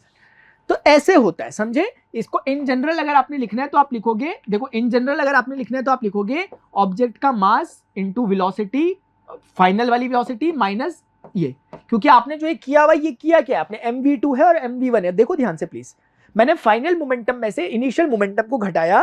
जरूरी नहीं है कि मासेस सेम रहे, लेकिन इन जनरल जो हम चीजें पढ़ते हैं उनमें मास सेम ही रहता है। लेकिन ये कोई बहुत जरूरी नहीं है कि फोर्स लगने के बाद भी मास सेम रहता है। रॉकेट जब जाता है ना तो उसका मास कम होता है, क्योंकि उसका वो हिस्सा फ्यूल के रूप में निकलता रहता है। लेकिन हम रॉकेट साइंस नहीं पढ़ रहे, अभी हम नॉर्मल साइंस पढ़ रहे हैं कि ऑब्जेक्ट पे फोर्स लगाएंगे तो इतने में क्या मास बदलता है, किसी ऑब्जेक्ट का नहीं बदलता, इसीलिए हम m को m ही ले रहे हैं। तो इस तरीके का, और t इसके नीचे का t ले लो इफ यू वांट। तो k कांस्टेंट जो होता है 1 हो जाता है इस केस में, एक्सपेरिमेंटली चेक किया जाता है। m कॉमन आ रहा है दोनों से, आप समझते तो नहीं है, मैं बहुत बड़ा काम तो नहीं कर रहा है कॉमन लेने वाला, मुझे थोड़ा आइडिया नहीं है यार, आप कितने छोटे हो कितने बड़े हो मुझे पता नहीं जरा, अभी समझ में आ रहा है ना, इतने छोटे तो नहीं हूँ आप कितना समझ पा रहे कि कांस्टेंट कैसे आता है कॉमन, आप इसको अंदर मल्टीप्लाई करोगे ना वही आ जाएगा, अदरवाइज वहीं पे छोड़ दो। तो इस तरीके से हमारा जो होता है वो फोर्स को निकालने का तरीका होता है, ये मैंने आपको अभी से बता दिया, ऑल्दो ये यहाँ पर था mathematical formulation of second law of motion, समझ तो नहीं पा रहे आप। तो मैथमेटिकल फॉर्मुलेशन क्या होगा, आपसे हम क्या करेंगे, हम बोलेंगे सर फोर्स होता है, हमेशा ध्यान रखना मोमेंटम के चेंज के, मैंने आपको चेंज को ये सिंबल बताया और जो टाइम लगा इस ड्यूरेशन में दौरान, ये समझाने के लिए लिख रहा हूं मैं आपको। मोमेंटम का चेंज मतलब फाइनल मोमेंटम में से इनिशियल मोमेंटम को घटा देंगे ऑब्जेक्ट के और जितना टाइम लगा होगा, फाइनल मोमेंटम निकालना है तो m of final velocity minus m of initial velocity. अपना अपना स्टाइल होता है बोलने का, आपका जो मन करे वो बोल सकते हो आप इस तरीके से। तो ये हो जाएगा m of v final minus का v initial divided by t type का हो गया, यही आपका आंसर है, इसमें ज्यादा कुछ छेड़छाड़ नहीं करनी। ठीक है, क्वेश्चंस फटाफट से देख लेते हैं यार अब, ठीक है, क्वेश्चंस के थ्रू ना आपको क्लैरिटी आएगी, असल में मेरा उद्देश्य यही था कि इन क्वेश्चंस के थ्रू ही आपके साथ थोड़ा फटाफट से आवाज आ रही होगी, पता नहीं क्या है, मैं दिख रहा नहीं दिख रहा किसी को, पता नहीं क्या सर आप भी। A constant force acts on an object of mass 5 kg of for a duration of इतना, it increases the object's velocity from इतना। ठीक है, देखो क्वेश्चन को समझना जरूरी है, समझना इसलिए जरूरी नहीं है कि आंसर है, उसकी प्रैक्टिकलिटी को समझना जरूरी है। A constant force acts on an object of mass 5 kg, अब समझने लग जाओ, इसको प्रैक्टिकली समझते हैं। अगर कोई ऑब्जेक्ट है जो जिसका मास 5 kg है, इस पर कोई एक फोर्स लग रहा है, अब देखो जरा ध्यान से समझते हुए चलना, अगर किसी ऑब्जेक्ट पर फोर्स लग रहा है तो क्या आप 100% तय मानते हो इस बात को कि इसकी वेलोसिटी वगैरह बदलनी चाहिए? अब देखते हैं आगे, देखो उन्होंने कहा 2 सेकंड के लिए लगा, increases the object velocity from 3 to 7, यानी कि इसकी स्पीड जो थी स्टार्टिंग में वो 3 मीटर पर सेकंड की स्पीड से ये मूव कर रहा था ऑब्जेक्ट, लेकिन जैसे ही इसके ऊपर, एक मिनट रुक जाओ, अरे यार ये क्या है यार, प्रणव यार, देखो चलो, अगर ये ऑब्जेक्ट था, इस ऑब्जेक्ट का मास आपने बोला 5 kg है, ये किसी एक सर्टेन स्पीड 3 मीटर पर सेकंड से चल रहा था, मैं नहीं कह रहा, क्वेश्चन कह रहा है, तो ऐसी स्थिति में ये बता रहे हैं कि इसकी जो स्पीड है 3 से 7 मीटर पर सेकंड हो गई, स्पीड कितनी हो गई, 3 से कितनी हो गई, 7 मीटर पर सेकंड हो गई। अब बहुत क्लैरिटी है सर, स्पीड बदली इसलिए क्योंकि फोर्स लगा होगा, उन्होंने स्टार्टिंग में ही कह दिया लगा है, हाँ सच में लगा है, और ये कांस्टेंट फोर्स कह के बहुत अच्छा काम कर रहे हैं, ये ध्यान रखना ये बहुत जरूरी बात है, क्योंकि फोर्स अगर बदलेगा तो चीजें बदलने लग जाती है, फिर अभी धीरे धीरे और समझोगे ऐसा क्यों कहा, लेकिन बहुत इंपॉर्टेंट बात है इसलिए मैंने थोड़ा हाईलाइट करा। Find the magnitude of the applied force, अल्लाह भाई ये खत्म कर दिया ना, तो बोले अप्लाइड फोर्स का मैग्नीट्यूड बताओ, मैंने कहा ये क्या मजाक है क्या हमारे साथ यार, किस तरह का मजाक करते हो यार हमारे साथ। बोले t = 2 सेकंड के सिलसिले में घटना वही है, एग्जैक्टली हो गया ना क्वेश्चन जो भी पीछे पढ़ाया था। तो हमें पता है कि सर जो फोर्स आपको जब भी निकालना है, आपको मोमेंटम का चेंज निकालना है और टाइम टेकन निकालना है, गॉट इट। बहुत बड़ी बात तो नहीं लिख रहा मैं, नहीं सर नहीं बड़ी बात नहीं लिख रहे आप, आगे बढ़ो। फाइनल मोमेंटम में से इनिशियल मोमेंटम को घटाकर कितना टाइम लगा, यानी कि मेरे पास फाइनल मोमेंटम निकालने के लिए मैं बोलूंगा m into final velocity minus m into initial velocity divided by time taken. मैं बोलूंगा दोनों में से m को कॉमन ले लिया, v फाइनल में से v इनिशियल को घटा देंगे और जितना टाइम लिया वो लगा देंगे। इस केस में पता चलता है कि ऑब्जेक्ट का मास जिस पर फोर्स लग रहा था वो लिखना होता है 5 kg दिया हुआ क्वेश्चन में, फाइनल वेलोसिटी 7 थी, इनिशियल 3 थी, तो 7 में से हमें 3 को घटा देना है और नीचे पे हमें लिखना है टाइम, कितना टाइम लैप्स हुआ, 2 सेकंड के अंदर ये घटनाएं हुई हैं, तो 7 में से 3 गया 4 होता है, 2 इस 4 को 2 बार काट देगा, 5 2 10 होता है और पीछे से n लगा देंगे न्यूटन। बहुत बड़ा मुश्किल सवाल है ना? नहीं सर बिल्कुल भी मुश्किल क्या है सर, इसमें मजाक तो नहीं है, मजाक ही है भाई, सच में मजाक है।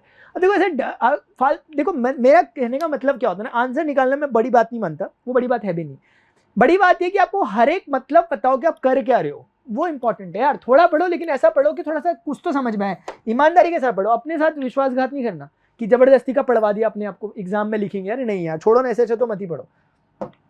देखो चलो दूसरी चीज बोली थी मैग्नीट्यूड बताना था अप्लाइड फोर्स का, ठीक है बता दिया हमने। Now if the force was applied for a duration of 5, अगर ये सर t 2 की जगह 5 होता तो क्या होता, तो फोर्स को 2 लिख देता हूं, मतलब अलग टाइप का फोर्स है इसलिए अलग टाइप का बोल दिया।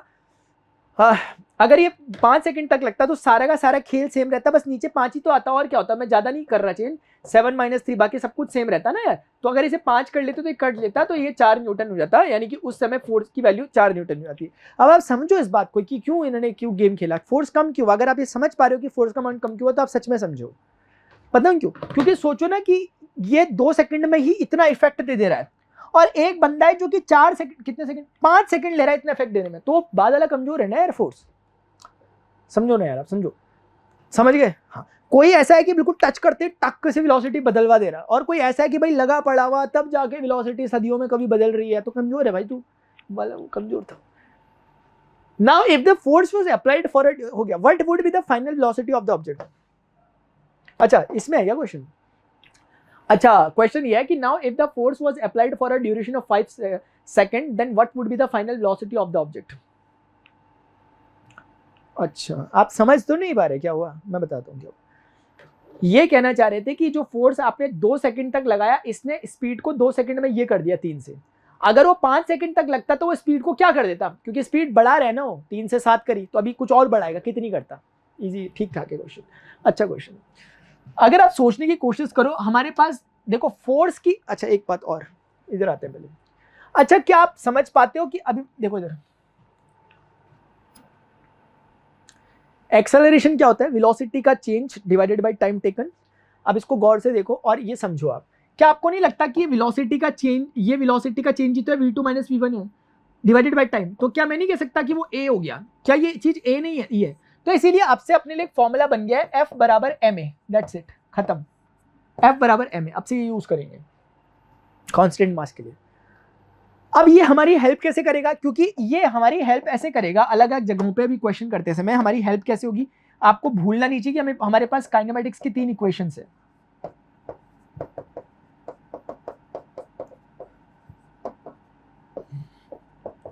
इसको जब मेरा मन आएगा तब मैं यूज करूंगा, लेकिन समझाऊंगा आपको कैसे करना है, लेकिन ये आपके दिमाग में रहनी चाहिए, क्योंकि ए यहाँ भी वहां भी समझना। इनकी एक खास बात थी, अगर आपको याद होगा, ये तब मैंने डिराइव करवाई थी, ये तभी डिराइव हो पाएंगे जब ए कांस्टेंट होगा, आपको याद होगा, प्रॉपर्ली मैंने करवा रखा है। यूनिफॉर्म एक्स, यानी अगर ए बदल रहा है तो फिर ये अप्लाई नहीं कर सकते आप, यानी ए कांस्टेंट होना चाहिए। आप मेरी बात समझ तो नहीं रहे? सर समझ रहे हैं आपकी बात, अभी दिखाता हूँ आपको, रुक जाओ, बहुत समझ रहे हैं ना आप। देखो इधर, प्लीज थोड़ा ध्यान से सुनना, ध्यान से सुनना बहुत जरूरी है, ध्यान से सुनना, ठीक?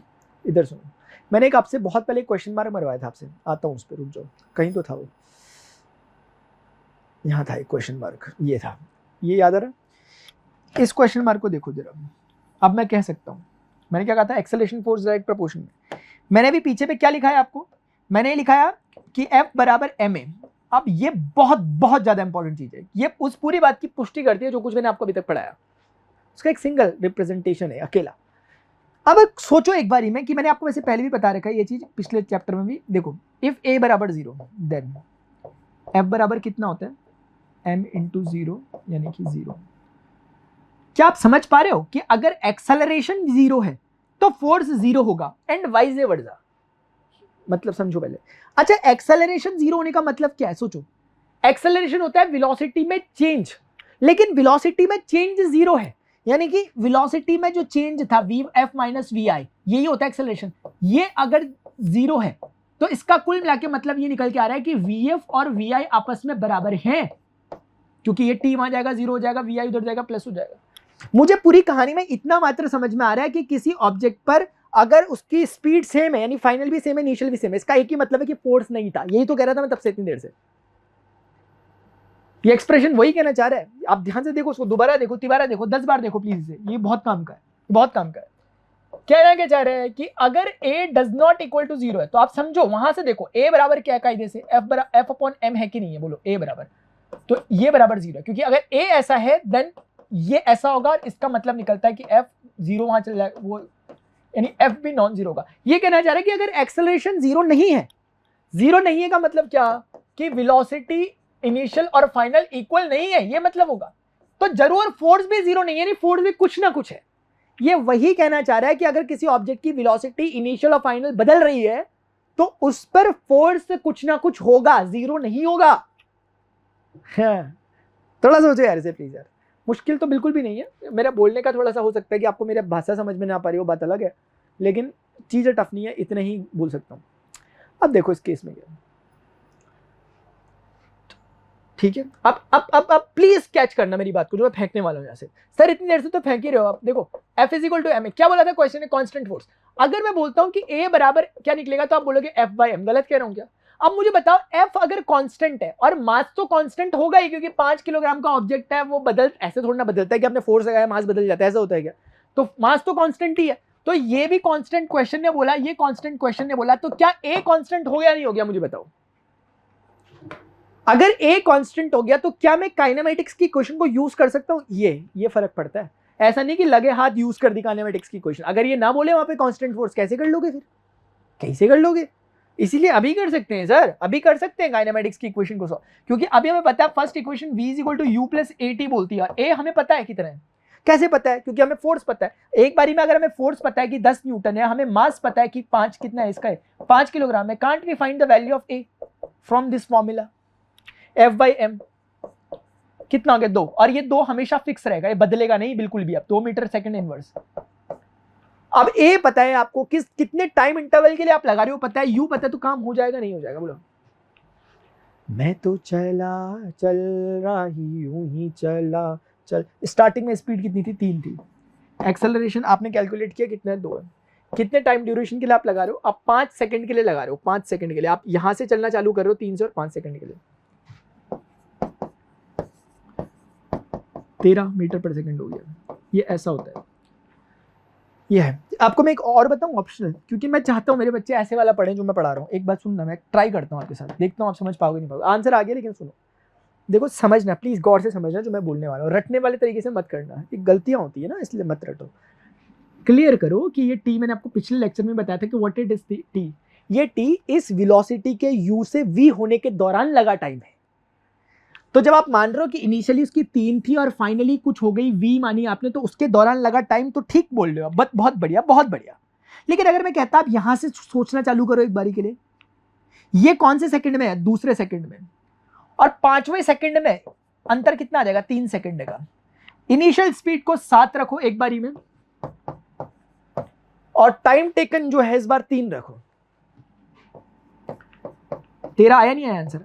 ये सिर्फ उनके लिए है जो थोड़ा सोचने का जिगर रखते हैं, उनके लिए लिखा मैंने। क्यों 13 ही आया? दोबारा सोचो, क्या किया मैंने ऐसा, तो सोचो जरा, दोबारा सोचो। 10 बार सुनो मेरी बात को, अगर समझना है तो। बाई चांस एक बारी में समझ में आ गया तो बता देना कि हमें सर पहले में ही समझ में आ गया, आप कहना क्या चाह रहे हो, ठीक है? Otherwise, which would require a greater force accelerating a 2 kilogram mass at 5 metre पर सेकेंड।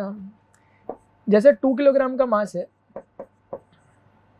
और एक अपने पास 4 किलोग्राम का मास है। 2 किलोग्राम के मास को 5 मीटर पर सेकेंड स्क्वायर के एक्सेलरेशन से एक्सेलरेट करना है, और इसको एक्सेलरेट करना है 2 मीटर पर सेकेंड स्क्वायर के एक्सेलरेशन से। ये एक्सेलरेशन है, ये भी एक्सेलरेशन है, ये मास है। किस पे ज्यादा फोर्स लगेगा? भाई फोर्स का फॉर्मूला लगाओ ना, F = ma। इधर वाले में लगाओ पहले। मास इस केस में कितना है? 2 है, और a कितना है? 5 है, तो इसमें 10 न्यूटन का फोर्स रिक्वायर्ड है।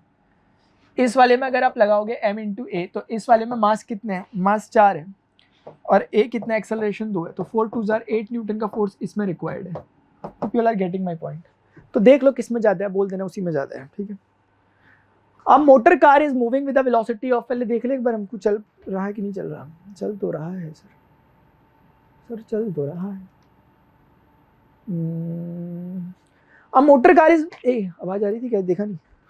हेलो। अब motor car is moving with the velocity of 108 kilometre प्रति घंटे की रफ्तार से चल रही है। एक मोटर कार है, ये मूव कर रही है एक स्पीड से जिसका नाम है 108 किलोमीटर प्रति घंटा। And it takes 4 seconds to stop after the brakes are applied। Brake लगे यानी फोर्स है वो, और निगेटिव एक्सेलरेशन होता है ब्रेक देने में, तो उसकी स्पीड घट गई, 0 हो गई। तो क्योंकि हम लोग इनिशियल स्पीड को u बोलते हैं, फाइनल को v बोलते हैं, तो ज्यादा बेहतर रहेगा मैं इसे u लिख दूं, क्योंकि इनिशियली ये था u, और फाइनली मुझे समझ में आ रहा है कि स्पीड इसकी 0 किलोमीटर प्रति घंटे हो गई है। और मुझे ये भी पता चला कि ये u से v आने में जो टाइम लगा, वो क्वेश्चन ने कहीं दिया था मुझे, शायद 4 सेकंड लगे उसको 108 से 0 में आने में। Calculate the force exerted by the breaks on the motor car if it mass along with the passenger is, यानी मास कितना है ना। जब तक माय डियर आपको ये देखो, इतनी बातें क्यों बोली जाती है ना। जब मैं आपके बराबर था ना छोटा, तो मुझे क्या लगता था ना कि क्यों फालतू की बातें करने में लगे पड़े हुए यार, सीधे बताओ ना फॉर्मूला क्या है, कर देंगे हम ऐसे करके। फिर मुझे बहुत देर बाद रियलाइज हुआ कि नहीं, वो नहीं होता। वो जो इतनी बातें बोली जा रही है ना, वो आपको उसी को फील कहते हैं। वो मतलब फॉर्मूला लगा दिया आपने, ठीक है, लेकिन क्यों लगाया, कैसे लगाया, कब लगाना है, उसकी समझ देने के लिए होती हैं वो चीज़ें। हाँ, आप शायद समझ रहे होंगे मेरी बातों को। धीरे धीरे कोशिश करो समझने की। बहुत जैसे क्वेश्चन है ना, तो हम इनके साथ नहीं खेलना कि कहाँ पर ये फॉर्मूला लगता होगा, चीज़ों को अंडरस्टैंड करना है। सबसे पहले बोला हुआ कि calculate the force. Sir force निकालना है, फोर्स बराबर ma होता है, समझते हैं हम बात को। लेकिन सर ए कहीं नजर आ रहा है आपको? नहीं आ रहा, लेकिन सर मुझे इतना तो पता है ना कि ए बराबर होता है वेलोसिटी का change divided by time taken. क्या मैं नहीं जानता इस बात को? जानता। तो मैं फोर्स बराबर मास मुझे टोटल दे रखा है 1000 और मेरी फाइनल वेलोसिटी कितनी हो गई? 0 हो गई है। और इनिशियल वो कितनी थी? वो थी 108। लेकिन थोड़ा सा समझना, ये किलोमीटर पर आवर, ये सेकंड वगैरह है, तो वेलोसिटी जब भी किलोमीटर पर आवर में दी हो उसे मीटर पर सेकंड में कन्वर्ट करना हमेशा, क्योंकि ये हमारे एसआई यूनिट्स होती है। हमें हमेशा आंसर अपना वेलोसिटी वगैरह का मीटर सेकंड में ही देना होता है। तो अब देखो कन्वर्जन कैसे होता है, मैंने आपको पहले भी बताया था। अगर वेलोसिटी 108 किलोमीटर प्रति घंटा है ना, तो आप इसको क्या बोलोगे? आप बोलोगे 1 किलोमीटर में 1000 मीटर होते हैं। तो 108 किलोमीटर में 108 1000 मीटर हो जाएंगे। ये मीटर में बदल गया किलोमीटर। और नीचे 1 घंटे में कितने सेकंड होते हैं? 3600 सेकंड होते हैं। ऐसा हो गया। ये 2 जीरो आपस में कट गए, 2 5 का 10 हो गया, 2 18 का। तो इसका शॉर्ट ट्रिक क्या होता है कि जब भी आपको किलोमीटर प्रति आवर को मीटर प्रति सेकंड में बदलना होता है, क्योंकि अभी सेकंड में बदल गया है, तो आपको 5/18 से मल्टीप्लाई करना होता है। इतना लंबा करने की जरूरत नहीं है बार बार, सिर्फ 5/18 से। मैंने एक लाइन बीच की आपको ले ली समझाने के लिए, अदरवाइज आप सीधे समझोगे कि ये सीधे कन्वर्ट हो जाएगा मीटर पर सेकंड में अगर आप उसे 5/18 से मल्टीप्लाई कर दोगे।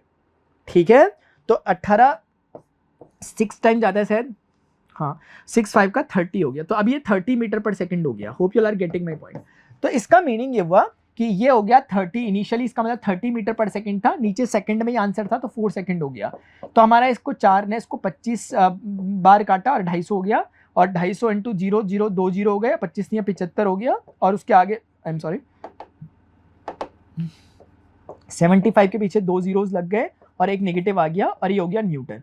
तो देखो ये नेगेटिव क्यों आया होगा? क्योंकि सर फोर्स का नेगेटिव होना समझा रहा है कि ये फोर्स ऐसा फोर्स था जिसने वेलोसिटी को घटाया है, ना कि बढ़ाया। और सच में ऐसा ही हुआ था, क्योंकि वेलोसिटी घटी है, क्योंकि रिटार्डिंग किस्म का फोर्स था, क्योंकि ब्रेक था। उसके बाद अगली बात है कि इतना ही था क्या? इतना ही था। आगे A force of 5 Newton gives a mass m1 an acceleration of itna and a mass of m2 an acceleration of itna. What acceleration would it give if both the masses were tied together? इस question को खुद करो, try करो जो same type. Oh shit, अबे यार मैंने इसका ना डायग्राम बनाया नहीं यार, मैंने सोचा था बाद में बनाऊंगा। मैं अभी निकाल लेता हूँ बुक्स, ठीक है? मैंने सोचा था बाद में इसको ड्रॉ करूंगा। कौन सा है ये? चलो, the velocity time graph of a ball of mass 20 ग्राम, ये है ना क्वेश्चन, एक बार दिखाता हूँ, ठीक है? देखो चलो, इसमें है 5 10 15 20 25, ये 20 है, 15 है, 10 है, 5 है, और ये 25 है। और इसके अलावा सर 1 से लेके 11 तक, 11 तक, ठीक है? और ये 10 सेकंड यहाँ पर है, और ये 20 है। और 20 और 10 को उन्होंने आपस में कुछ करके जोड़ा हुआ है, पता नहीं क्यों इन्हें क्या सूझी ऐसा करने की। चलो खैर जो भी है, इन्होंने बोला कि 10 को हमें कनेक्ट करना है 20 के साथ। 10 और 20 को आपस में क्या कर दिया? कनेक्ट कर दिया। कुछ कुछ इस तरह का है फिगर, ठीक है? आपको जो बुक में। अच्छा फिर क्या था? आप देखिए, the velocity time graph of a ball of mass 20 gram moving along a straight line on a long table is given in figure. How much force does the table exert on the ball to bring it to the rest? देखो इसमें कुछ समझाने की आपसे कोशिश कर रहे हैं, कुछ बोल रहे हैं कि जो मास एक बॉल का, उस सिचुएशन को समझने की कोशिश करो। 20 ग्राम है, moving along a straight line, एक बॉल है जो कि मूव कर रही है स्ट्रेट लाइन में on a long table is. देखो अच्छा ऐसा है क्वेश्चन, ये क्वेश्चन ऐसा है, देखो जैसे ना, इसको पहले क्वेश्चन को समझ लो तभी आपको पता चलेगा आपको करना क्या है। जैसे कि टेबल है ना, एक बहुत बड़ा टेबल है, इस बहुत बड़े टेबल में एक बॉल है, आपने छोड़ी है और ये बॉल ऐसे मूव कर रही है, और 20 ग्राम की बॉल है, हल्की सी एक बॉल है, इसको मूव करके आपने छोड़ दिया, बॉल ऐसे जा रही है।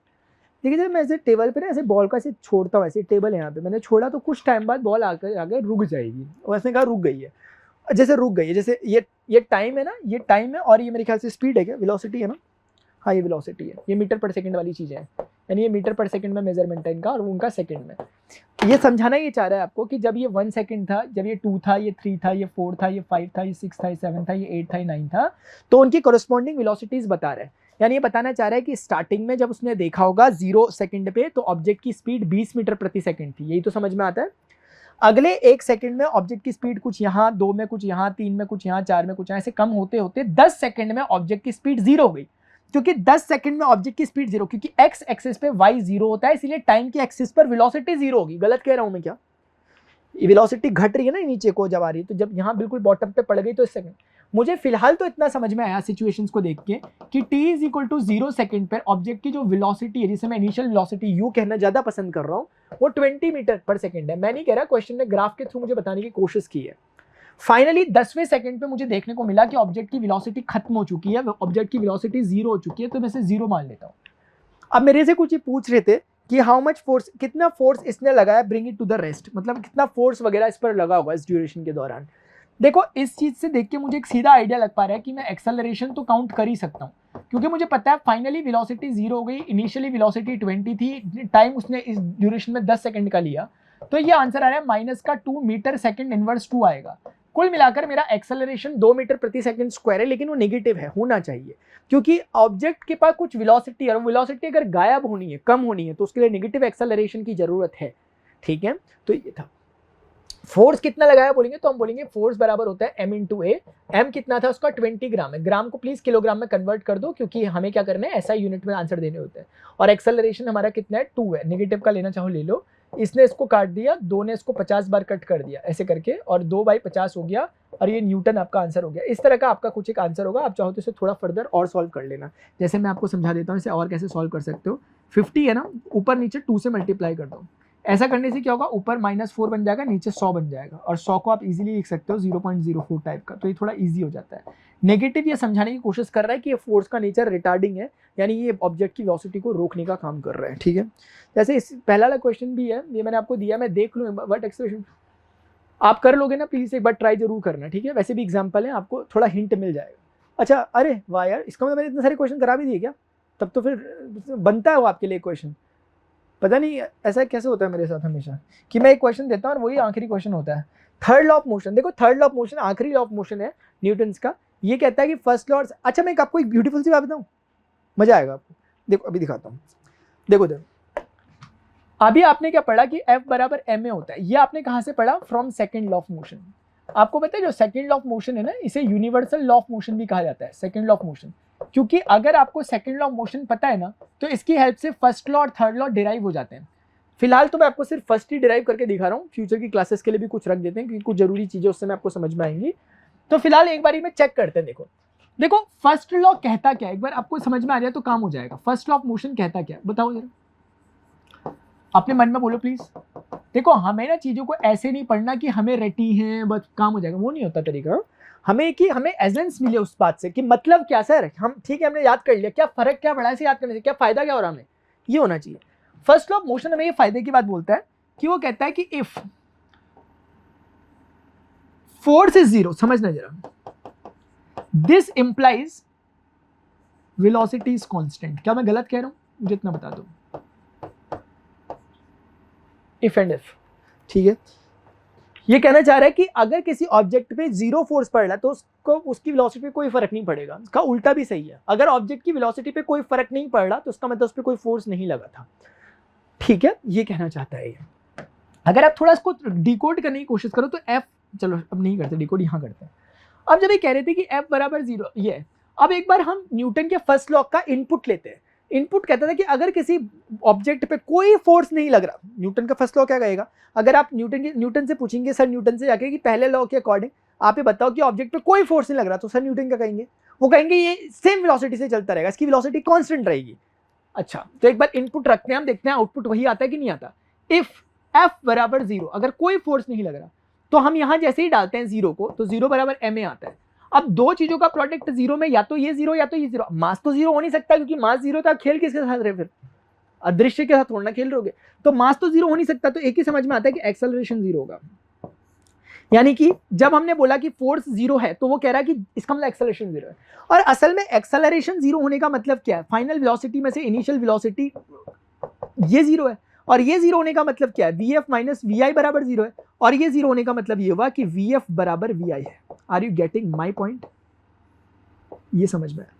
क्या आपको नहीं लगता कि फोर्स 0 होने पे ये कहना चाह रहा है कि ऑब्जेक्ट कांस्टेंट स्पीड से चलेगा, जिस स्पीड से वो चल रहा था स्टार्टिंग में उसी स्पीड से चलेगा अगर फोर्स 0। क्या ये न्यूटन के फर्स्ट लॉ का फर्स्ट लॉ नहीं है न्यूटन? सोचो प्लीज, सोचना पड़ता है ना प्लीज यार, थोड़ा सोचो प्लीज मेरे लिए, ठीक?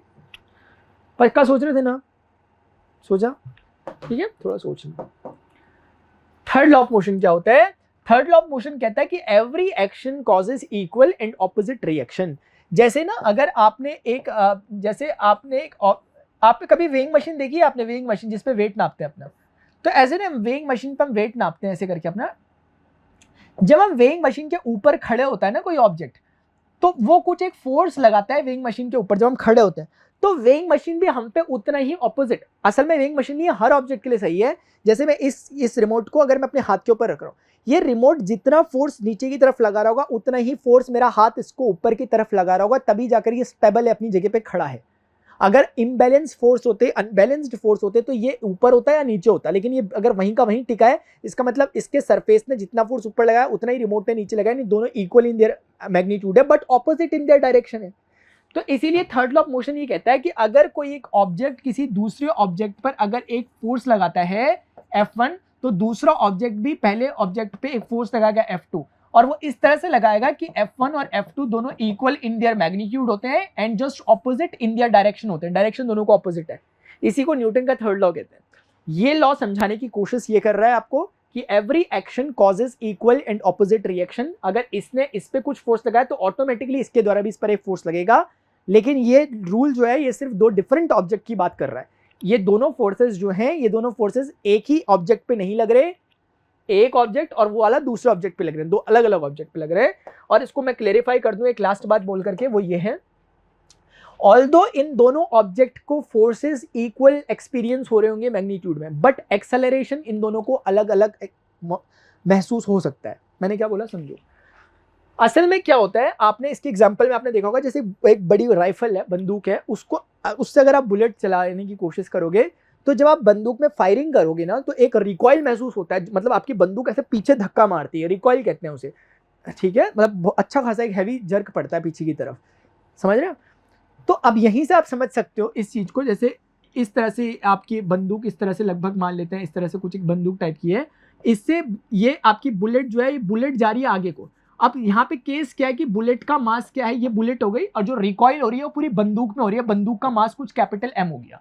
आप समझ पा रहे होंगे कि जो बुलेट है उसका मास कम है बंदूक उस पूरी की पूरी गन के मास से, समझ पा रहे हो?